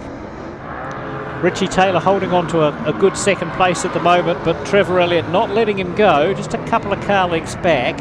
And then we go back to Burson, Summerfield, Grocott and Marsden, with Hayden Mackay once again at the back of the field. That car, he's driven to the infield. Something's not quite right there. Not the best of nights for him. But we're on the last lap. Joe Ingram down the back straight for the last time tonight. Through in Voroway's turn, about to pick up another checkered flag. Not his first tonight, and congratulations to him. A long way back to Richie Taylor in second place, who just holds off the 27 of Elliott. Those two have been very competitive all night. quickest lap was an 18.17 by Joe Ingram earlier in the race.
Already out there as the suck it up Pui the Ute takes us round. The pole position will go to Daniel Burmeister in the 172 with Shy Rob on the outside. Ben Ellis and Michael Harris will make up the second row. Then we go back to, well, if Craig Robb's come back out, the 3NZ's not here. Can't see Craig. I think he would. And then we'll go back. There'll be a gap there. Walsh in the 35S and a gap beside him, whereas Wade Sweeting's out as well. Yeah, lots of gaps at the front here, so instant points for cars behind them. Honeybone will be in position 9 with his partner Hadley Smith in position 10. McDonald, who we just heard from recently, in the P11 and P12 will be the 706 car. Then we'll go back to Logan Pete in the 2NZ out of Auckland with Brad Roseborn in the 59C.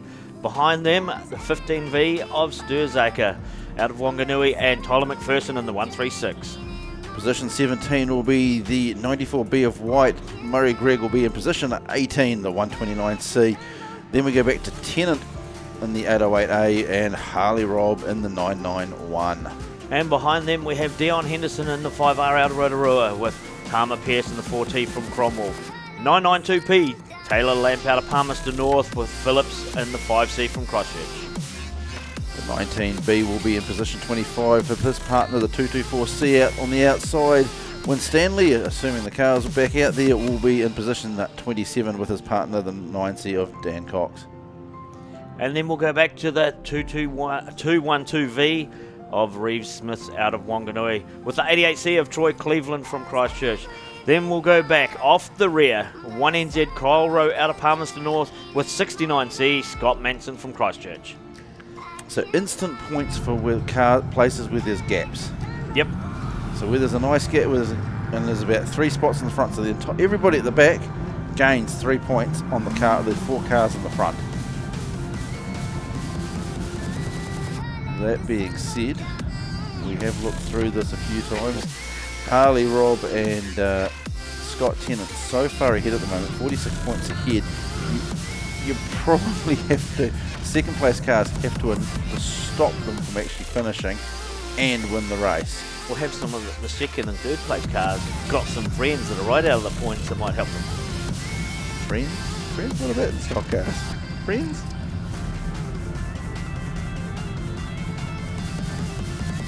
So they grid up. It's been a long weekend. Some of these drivers have made the weekend look very hard on themselves. Oh, correct. Yep. And of course, for a lot of them, it doesn't stop. Quite a lot of them will roll through to Nelson for the weekend, next weekend, Friday, Saturday. And then, of course, Superstock, North Island Superstock title in the North Island. And then I think there's a meeting in Wanganui the week after. So Still lots more speedway. Yeah, Autumn Nationals. That's normally a big one. But a lot of gaps for the final race for the stock cars. Burmeister in the 172.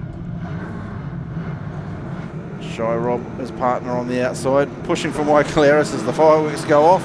We're away and racing into turn 1. Here comes the pack. Anyone going to be brave enough to put some shots in? We'll find out. And a couple of these cars, just the 69. Oh, up and just about over. Was that the 1NZ and the 212? As we head through, Caleb Ireland putting the bumper into the back of Honeybone. Out in front, it is Burmeister, followed by Walsh. The 94 car pulling to the infield. Yeah, interesting just to watch the 69 and 5 cars get away. Tama Pierce right on the back of the 69. Just pushing them out in front though. It is Walsh. Back to Burmeister. Hadley Smith with Ben Ellis just giving him Morse coding all the way down the back straight through the corner. Brad Rosewarne's through there, and Tennant with Harley Robb. They literally just have to finish the race. The 94 car, oh no, he's pulling back into the infield.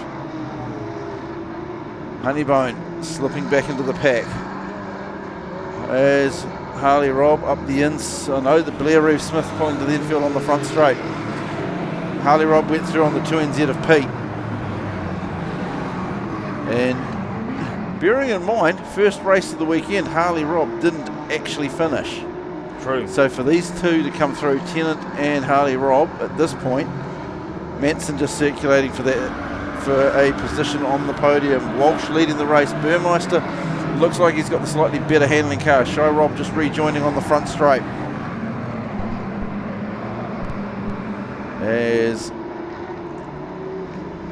just looking further through the field, who's making some moves here. Hadley Smith getting into Logan Pete, who gets all crossed up, clips Taylor Lamp on the way past. Create a little chaos. The 19 B car on the back of the 1NZ. So Kyle Rose got into that mid-pack area, looking to get through. As our race leader, it is Walsh. Followed by Burmeister, Tennant, and Ben Ellis. So the two QTRs running second and third. And these two drivers have actually made these QTRs really work for them. As you move back to Brad Rosewarne and Harley Robb. For Harley, it's just a matter of finishing. Hadley Smith, he's battling it out there with Taylor Lamp. His partner's not too much further back, in that being Honeybone in the 934. But out in front, it is Walsh. And the 82 of Winstanley circulating slowly. Manson's just limping at home. He's just staying up by the wall, keeping out of everyone, literally waving the traffic through. But Winstanley, I wonder what he's got up his sleeve. He's definitely he's there for a reason. Yeah, he's just sped up now in front of Tennant, isn't he? Yeah. Pulled up beside Burmeister. No, he's just gone back. It'd be strange to see him attack a club mate, unless he is literally just limping for points at the moment. He's found race gear all of a sudden. As the 19 car attacking the 411, or vice versa. They slide through the grass. 82. And Honeybone just limping it through, trying to get back up to the track, and he does. A lot of cars just limping to get the points for their teammates. Don't think you're going to see any shots going, and there's just so much of a lead that Tennant and Robb have. There really probably isn't too much of a point of putting too much on the line here. The white flag is out. Josh Walsh will lead us around for the final lap. He's through into Enviro Waste at the moment. Burmeister battling with Tennant. Tennant took a big dive into there. Walsh takes it, followed by the 808. And Ben Ellis, Harley Robb. It's safe to say when you've got your second and fifth, and you were leading by a country mile, that your battle of the stock car champions, best pairs for stock cars, was Scott Tennant and Harley Robb. Yeah, no denying that at all. And looking at it, Scott Tennant actually set the fastest lap time in that race with a 20.18. So just goes to show they were a formidable pairing when they were announced, when they were drawn. I do know of a couple of drivers who heard it and their heads just went, oh well. Oh well, that was the week. But you've still got to finish all the races. Oh, exactly. Harley did opening night. He and Wade Sweeting had that big coming together. Yep. And didn't get any points out of that, but to come back just goes to show you how much pace and how much dominance those two cars have had over this track. Yeah, exactly. And the stock car class, they were putting it out there. The lap times actually haven't been that bad. We've got a good racing service tonight. They're on form. As 35S Josh Walsh takes the win out of Stratford. Now, before the mini stocks come out, did you have some points for the Superstocks? Yeah, they're on my table over the back. On the table over the back. That's the little one, just with the children's seats? Oh, stop it. There we go. I'll put the light on for you, Ivan. Where's my torch? So before the mini stocks come out, leading us at the moment on 263 points is Tim Ross and Harley Robb. Then we go back in second spot at this point, Malcolm Nartai and Blair Eulenberg on 255. Then in third spot, Scott Joblin and Darryl Wallace on 226. And then we've got two tied on that fourth and fifth spot, Braden Lennon and Bryce Steiner on 214, with Quinn Ryan and Alex Hill out of Nelson on 214 also. Then we drop back quite a bit. So it's really... Looking at that pairing of Tim Ross and Harley Robb, what's the points? 8 points they've got 8 over. points. So there is still everything to gain for Nartai and Eulenberg. Sitting in the box seat, my thoughts is around that, the Scott Joblin, Darryl Wallace, Braden Lennon, Bryce Steiner, Quinn Ryan. If there's a bit of mayhem up the front, those guys could get in there. Yeah, I still think your battle was between those two pairings at the top. Their battle for the but best they host. could smash the crap out of each other and then these other ones pick up something. That's what we're hoping for. It was 37-point variation off the leaders, so we are hoping for it, but we'll see how it unfolds. And you've also got some... And we've got some individual points here. Points. Leading at the moment on the individual points for Superstocks, 5W, Keegan Levine on 109. But he is so far ahead of second place. Oh, exactly. Then we go back to Tim Ross and Quinn Ryan, tied on 90 points. And then Scott Joblin, he's on 88. So...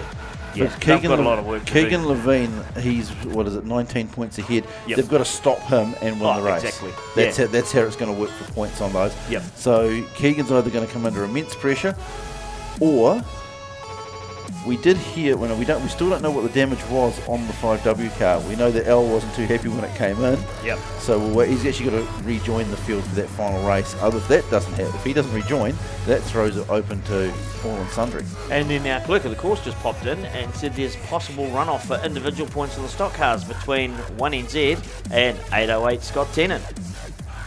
Yeah, that'd be a good runoff actually, wouldn't it? Wouldn't it? I tell you what, Scott Tennant's going to have a handful of trophies if things pan out the way they're going to need a truck to take him home. Well, they'll leave him at Malcolm's. As the youth mini stock head out racing, it is Jack Anderson leading us down into turn one, but up the inside have we got 12 car of Turner. Phillips takes over the lead. Anderson slips back into the pack. McClure back to Jack with Valanderen, and the Valanderen taking a big move down the outside, but out in front it is the 12 car of Phillips, followed by the 25 of McClure. Looking further back through the pack, racing it seemingly tidy. The 167 looks to the inside of the 196. Anderson's got his hands full battling for that fourth place at the moment as the 12 car leads us out of EnviroWaste, followed by McClure, Valanderen, and Tabley now moving through on the 88. Amy Burson gets up the inside of the 196 of Tom Jack. And Jack looks like he's going to have a comeback as the 88 car and the 167 battle down into EnviroWaste. Anderson just a little bit slow mid-corner, allows a little bit of contact to happen. Didn't really allow that to happen, just did. Out in front though, it is still the 12 car, followed by the 25, and the 25 of McClure having a battle here with Valanderen in the 59. Marcel, Looks to the outside as the 88 car rejoins on the front straight. Our race leader will go through on the outside. Moving further back through the pack. Some other battles there between the 26 and the 31 with the 32 then mixed in there. The 114 car just a bit slow down the back straight, almost like it's limping. Battle still on for third. Don't know if Jack Anderson actually realises he's got the race leader coming up the inside of him. He's certainly given him a run for his money going into turn 1. McClure just pushing Marcel Valandrin up high in the 59. You hear the wheels squealing from up here. There's a lot of squealing actually, isn't there? The track is very hard packed. The rubber's been laid down on it. Across the start finish line once again. It is the 12 car of Cole Phillips. Fastest car on the track thus far is our race leader, and it seems to be relatively consistent throughout the weekend. Battle's on for second. Everybody's sort of got these gaps going through as the 167 gets through on Amy Burson out of 2. It is our race leader across the start finish line. Once again the 12 car, followed by the 88, but that is a lap down. We're in the battle for second between McClure and the 59 car. Is the 114 car definitely isn't at race pace, just trying to stay out of everyone's way. As we come across the start finish line, we'll have 2 laps to go. And a battle on for second. They're just running side by side in that second position at the moment. Third is clearly in that, sorry, fourth. Whoa, we got a tyre, or we got every which way everybody's avoiding. It looks like the 93 of Hawk might have got caught up in all of that. White flag is being waved for the 12. The 93 car's parked on the pole line, but is he far enough away to allow the race to continue? It appears to be. Our race leader heads down the back straight, past the Valley Cars Warehouse grandstand, and the 9 as we watch our race leader come across the start finish line. It is the 12 car, followed by the 59 and 25. My heart rages around like an ocean in my head, because there are so many things that I left unsaid.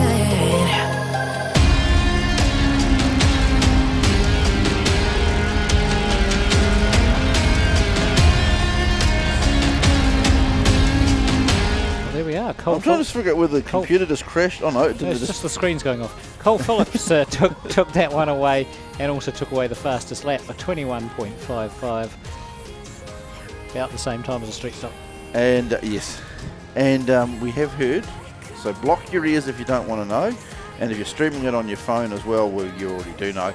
It looks like we've got another back-to-back New Zealand champion. Yep. Looks like Brad Lane has taken away the, unofficially, very unofficial, the New Zealand modified title.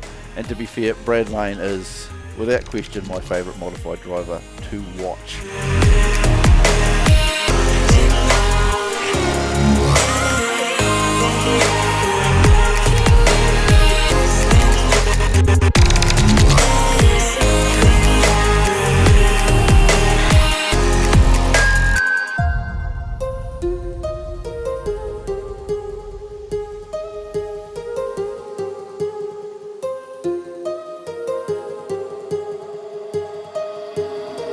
My heart rages around like an ocean in my head.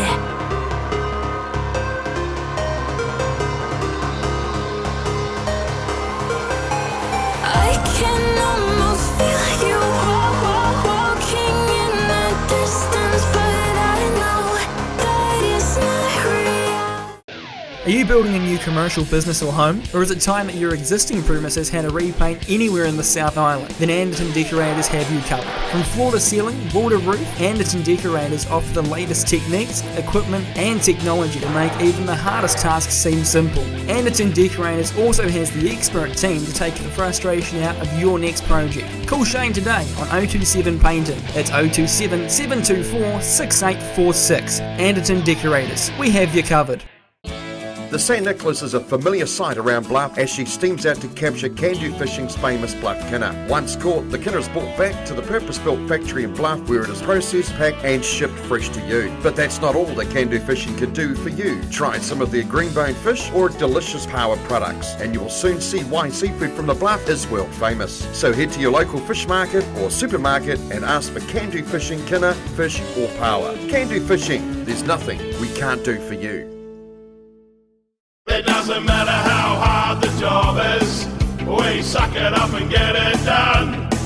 No matter how dirty our hands have to get, we suck it up and get it done. Suck it up, suck it up, suck it up. Out for suck's sake, suck it up, suck it up, suck it up. Out for suck's sake, suck it up. Suck it up and get it done with suckitup.co.nz. It is. Yeah, well, this is it. Do or die, isn't it? Do or die. We've got some grids there, Jared. And we do. On pole is going to be Alex Rondell with Adam Groom on the outside. Then we'll have a gap in P3 with the 1NZ of Asher Rees on the outside in P4. Then we go back to Malcolm Nartai in the 19C with 2NZ Blair Eulenberg beside him. Behind them will be the 14C of James Thine. There'll be a gap with Simon Joblin being out. P9 will be the 80 Adam McMillan with Keegan Levine, the man who's heading the points at the moment, going in P10. Then we have Happy Paul in P11 with Adam Joblin on his outside. And behind them we'll have Jake Berry in the 23. Beside him, Caelan Mooney in the 26V. Then we go back to a gap with Jaden Ward being out. 4K, Chad Ace. P17 will be Mitch Berry. On his outside will be the 23R of Ashton. Braden Lennon will be in P19 with Steiner on position 20.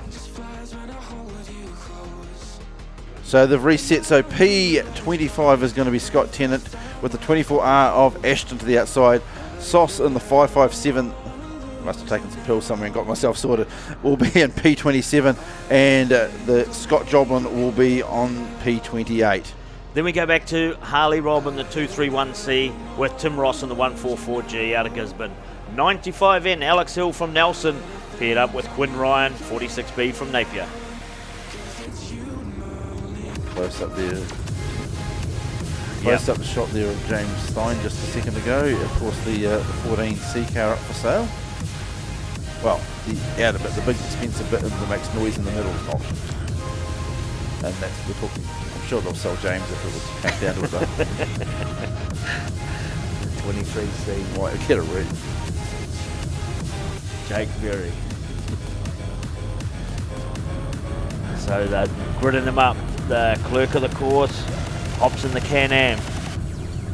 Push vehicle should leave the track. Lights will go out. And we're away and racing. Nartai gets the jump up the inside of Asher Rees. 3 wide going into turn 1 and 2. As we come out, who's in the lead? Malcolm Nartai. Who's that crossed up? Is that Berry? One getting pushed down the back straight. Asher Rees up the inside of Nartai. Bit slick there. They've all got the push on. James Stein goes round. And it looks like Darryl Wallace is it that's gone round. But leading us is the 1NZ. Then we go back to the 2NZ of Eulenberg. And behind them, Nartai's got a good drive going down the back straight. Up the outside of Keegan Levine in the 5W. Then we've got Adam Groom in the 9. And behind him, the 4C of Braden Lennon. As they come past us. 1NZ. Asher Rees is leading us at this stage over the 2NZ of Eulenberg. 5W. Keegan Levine up the inside. Nartai's on the outside. Nartai's giving his partner the shovel. Giving him the bumper. Get it going, boy. As they come off turn 4. Nartai seems a wee bit quicker. Eulenberg, he just drops down low. Levine, he's still up the inside of Nartai as they go through 1 and 2. Braden Lennon, he's in behind Adam Groom. Then we go back to Caelan Mooney. They come off turn 4. Asher Rees is still leading us. Here comes Keegan Levine in the 5W car. He's up the inside of the 2NZ. The 14 car slowing on the back straight. That's not a good sign. He's slowing with intent. So they come through turns 3 and 4. What's James Stein going to do? Who's he going to help or not help?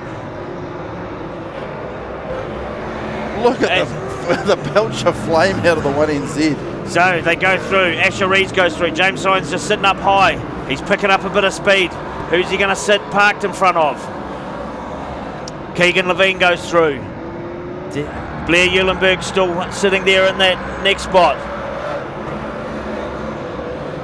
They come past us again. He had a shot at Levine. He missed that one. Eulenberg, he's still sitting in that third. Natai, he's going to shoot up the inside of him. No, he buttons out.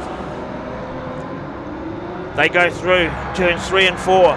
Come off the corner. Asher Rees is still leading it over Keegan Levine. Then we go back to Blair Eulenberg in the 2NZ. Malcolm Natai. James Stein just pulls up wide again. Gets out of the way. Caelan Mooney.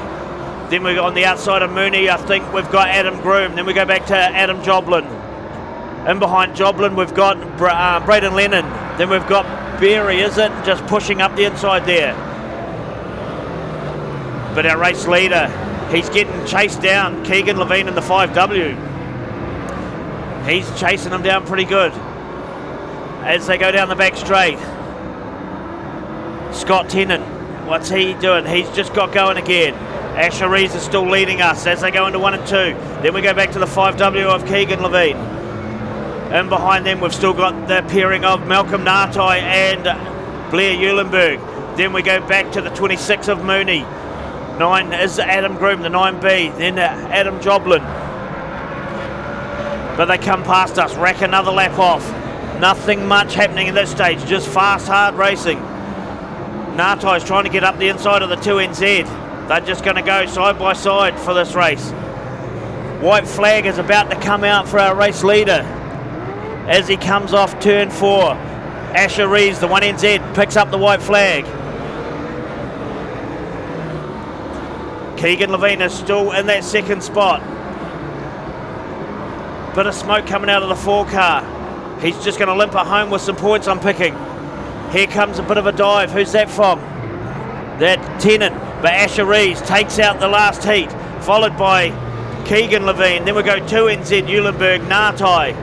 Then it'll be Mooney, Groom, Adam Joblin. And then it looks like Quinn Ryan is tangled up there with the 14 car. So I'm just going to have a quick look here, and this is only a guess. I'd say individual points, easily Keegan Levine. Keegan Levine, yep. Comfortable to say that. Asher Rees taking away the race win. Keegan Levine second, comfortable. But then pairing points. Eulenberg and Natai, they are 3rd and 4th. They've got as good as they can get in points. Back to Mooney, Groom, Joblin, Quinn Ryan, Jake Berry, Scott Joblin. I think they've done enough to move through. Where did Tim Ross finish? Because Tim Ross the 11th. Where's and Harley Robb 15th. So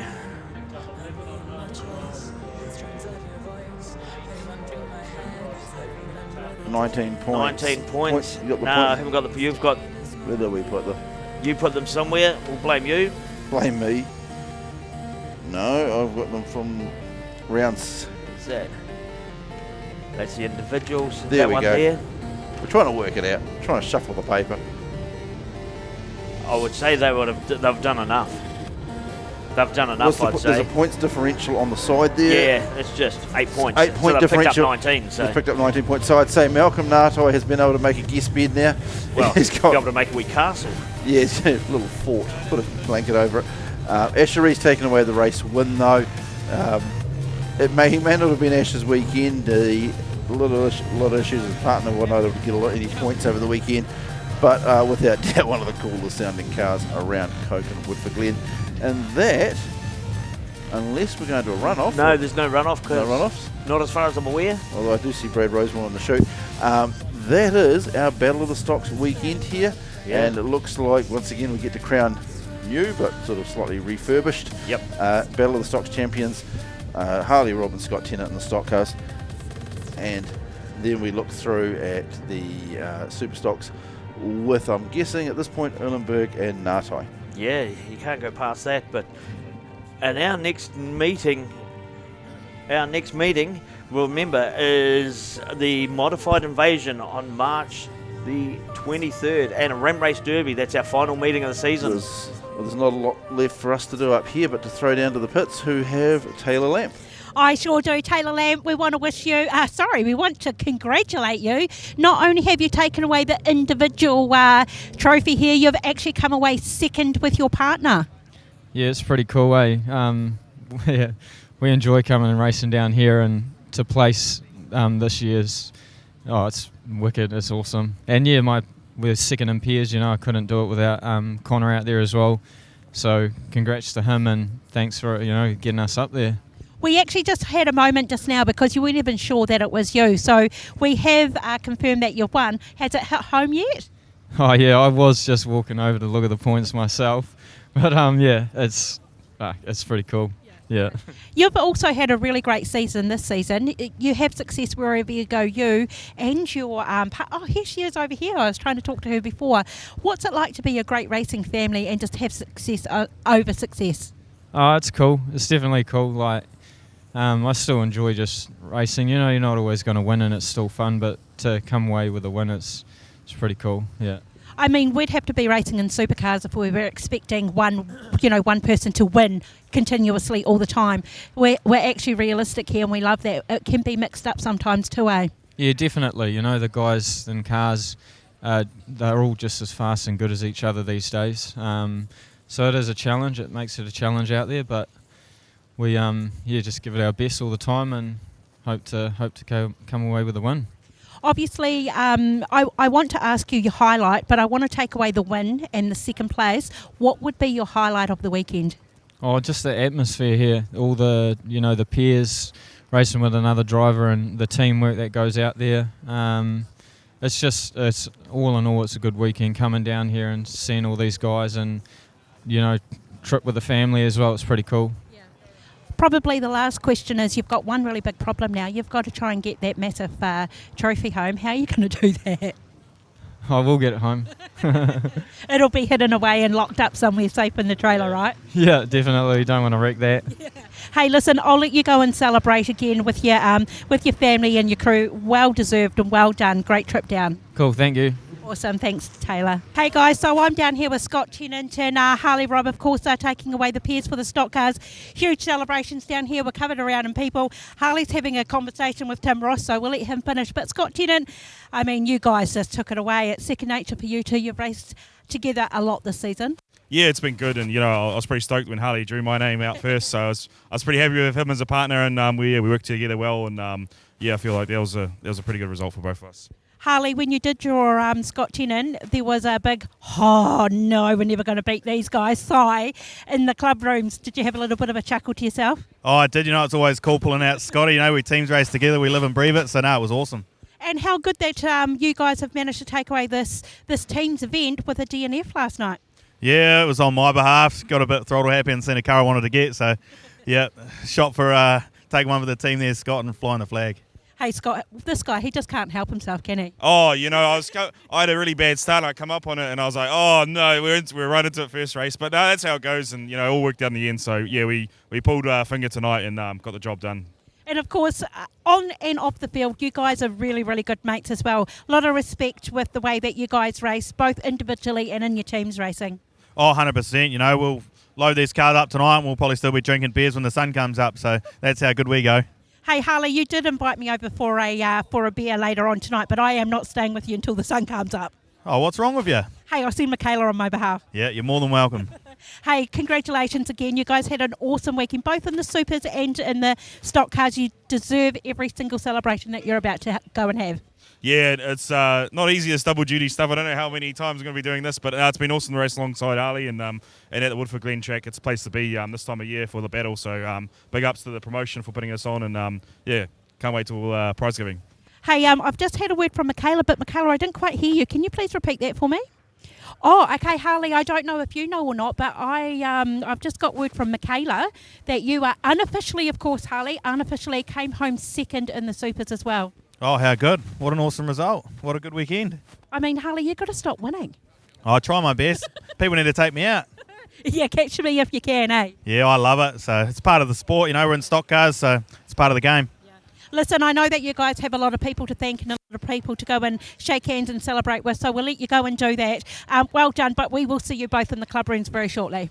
Awesome. Cheers, guys. Thank you. Sorry, we do apologise for the delay. We actually had to wait for Blair to get dressed, and there was no way I was going in that trailer while he was in his underwear. So unofficially, guys, we have to congratulate you for taking away the best pairs in the Superstocks. Time and time again, Malcolm, I'm here interviewing you because you just can't stop winning. Yeah, it's doing it for your partner, really. I've got 9 of them now, so I'm probably the most kept at the Battle of the Stocks. Well, I are. But when I'm friends with the family, the Eulenbergs, and it was real cool when you get to race with their son and pull a trophy out for them. It's really honouring to me to be able to do that. And like Blair, he drove like a demon all weekend. He sort of carried me half the night, and wasn't until the last one I sort of got my shit together and got it right. So I wasn't scared of going in there when he's in the underpants. He's not that bad. Oh, yeah, but I mean, that's different. I'm a married woman. I can't be doing that. But Blair, tell me, how does it feel to hear the legend of Malcolm himself saying such kind words? Oh yeah, it's pretty cool. Like, he's someone I used to look up to, through the mini stocks and that. He's a legend of our sport, and he's always been a top contender. And when I pulled his name, I was like, oh, beauty, got a good pair. So yeah, it was good. I just have to repeat what Jason just said. He said that's a load of rubbish. That's not exactly what he said, because Malcolm's obviously quite clearly looking up to you, Blair. Yeah, I guess you can put it that way. Hey, that just shows the friendship that you guys... Jason, stick to the keto diet, mate. Hey, Jason's silent there. Malcolm, no reply. Yeah, I bet, yeah. You got him. Hey, listen, again, there's a big crowd here waiting for you guys. Everybody wants photos. Everyone wants to shake your hands, shout you a beer and what have you. So we'll let you get back to it. But congratulations again, guys. Well done. Cheers. Well, that's it from us, guys. We're actually going to cut the celebration short. I've got a date, apparently, with Harley Robb in the club room, so that's fine by me. It's been an absolutely brilliant weekend. We do love coming down here to Ko-ken Woodford Glen Speedway. Battle of the Stocks is definitely a meeting that we never want to miss, and we are happy to be invited again next year. But listen, we're going to wrap it up now. Thank you on behalf of Pits TV for streaming in with us. We'll see you again next week from Nelson.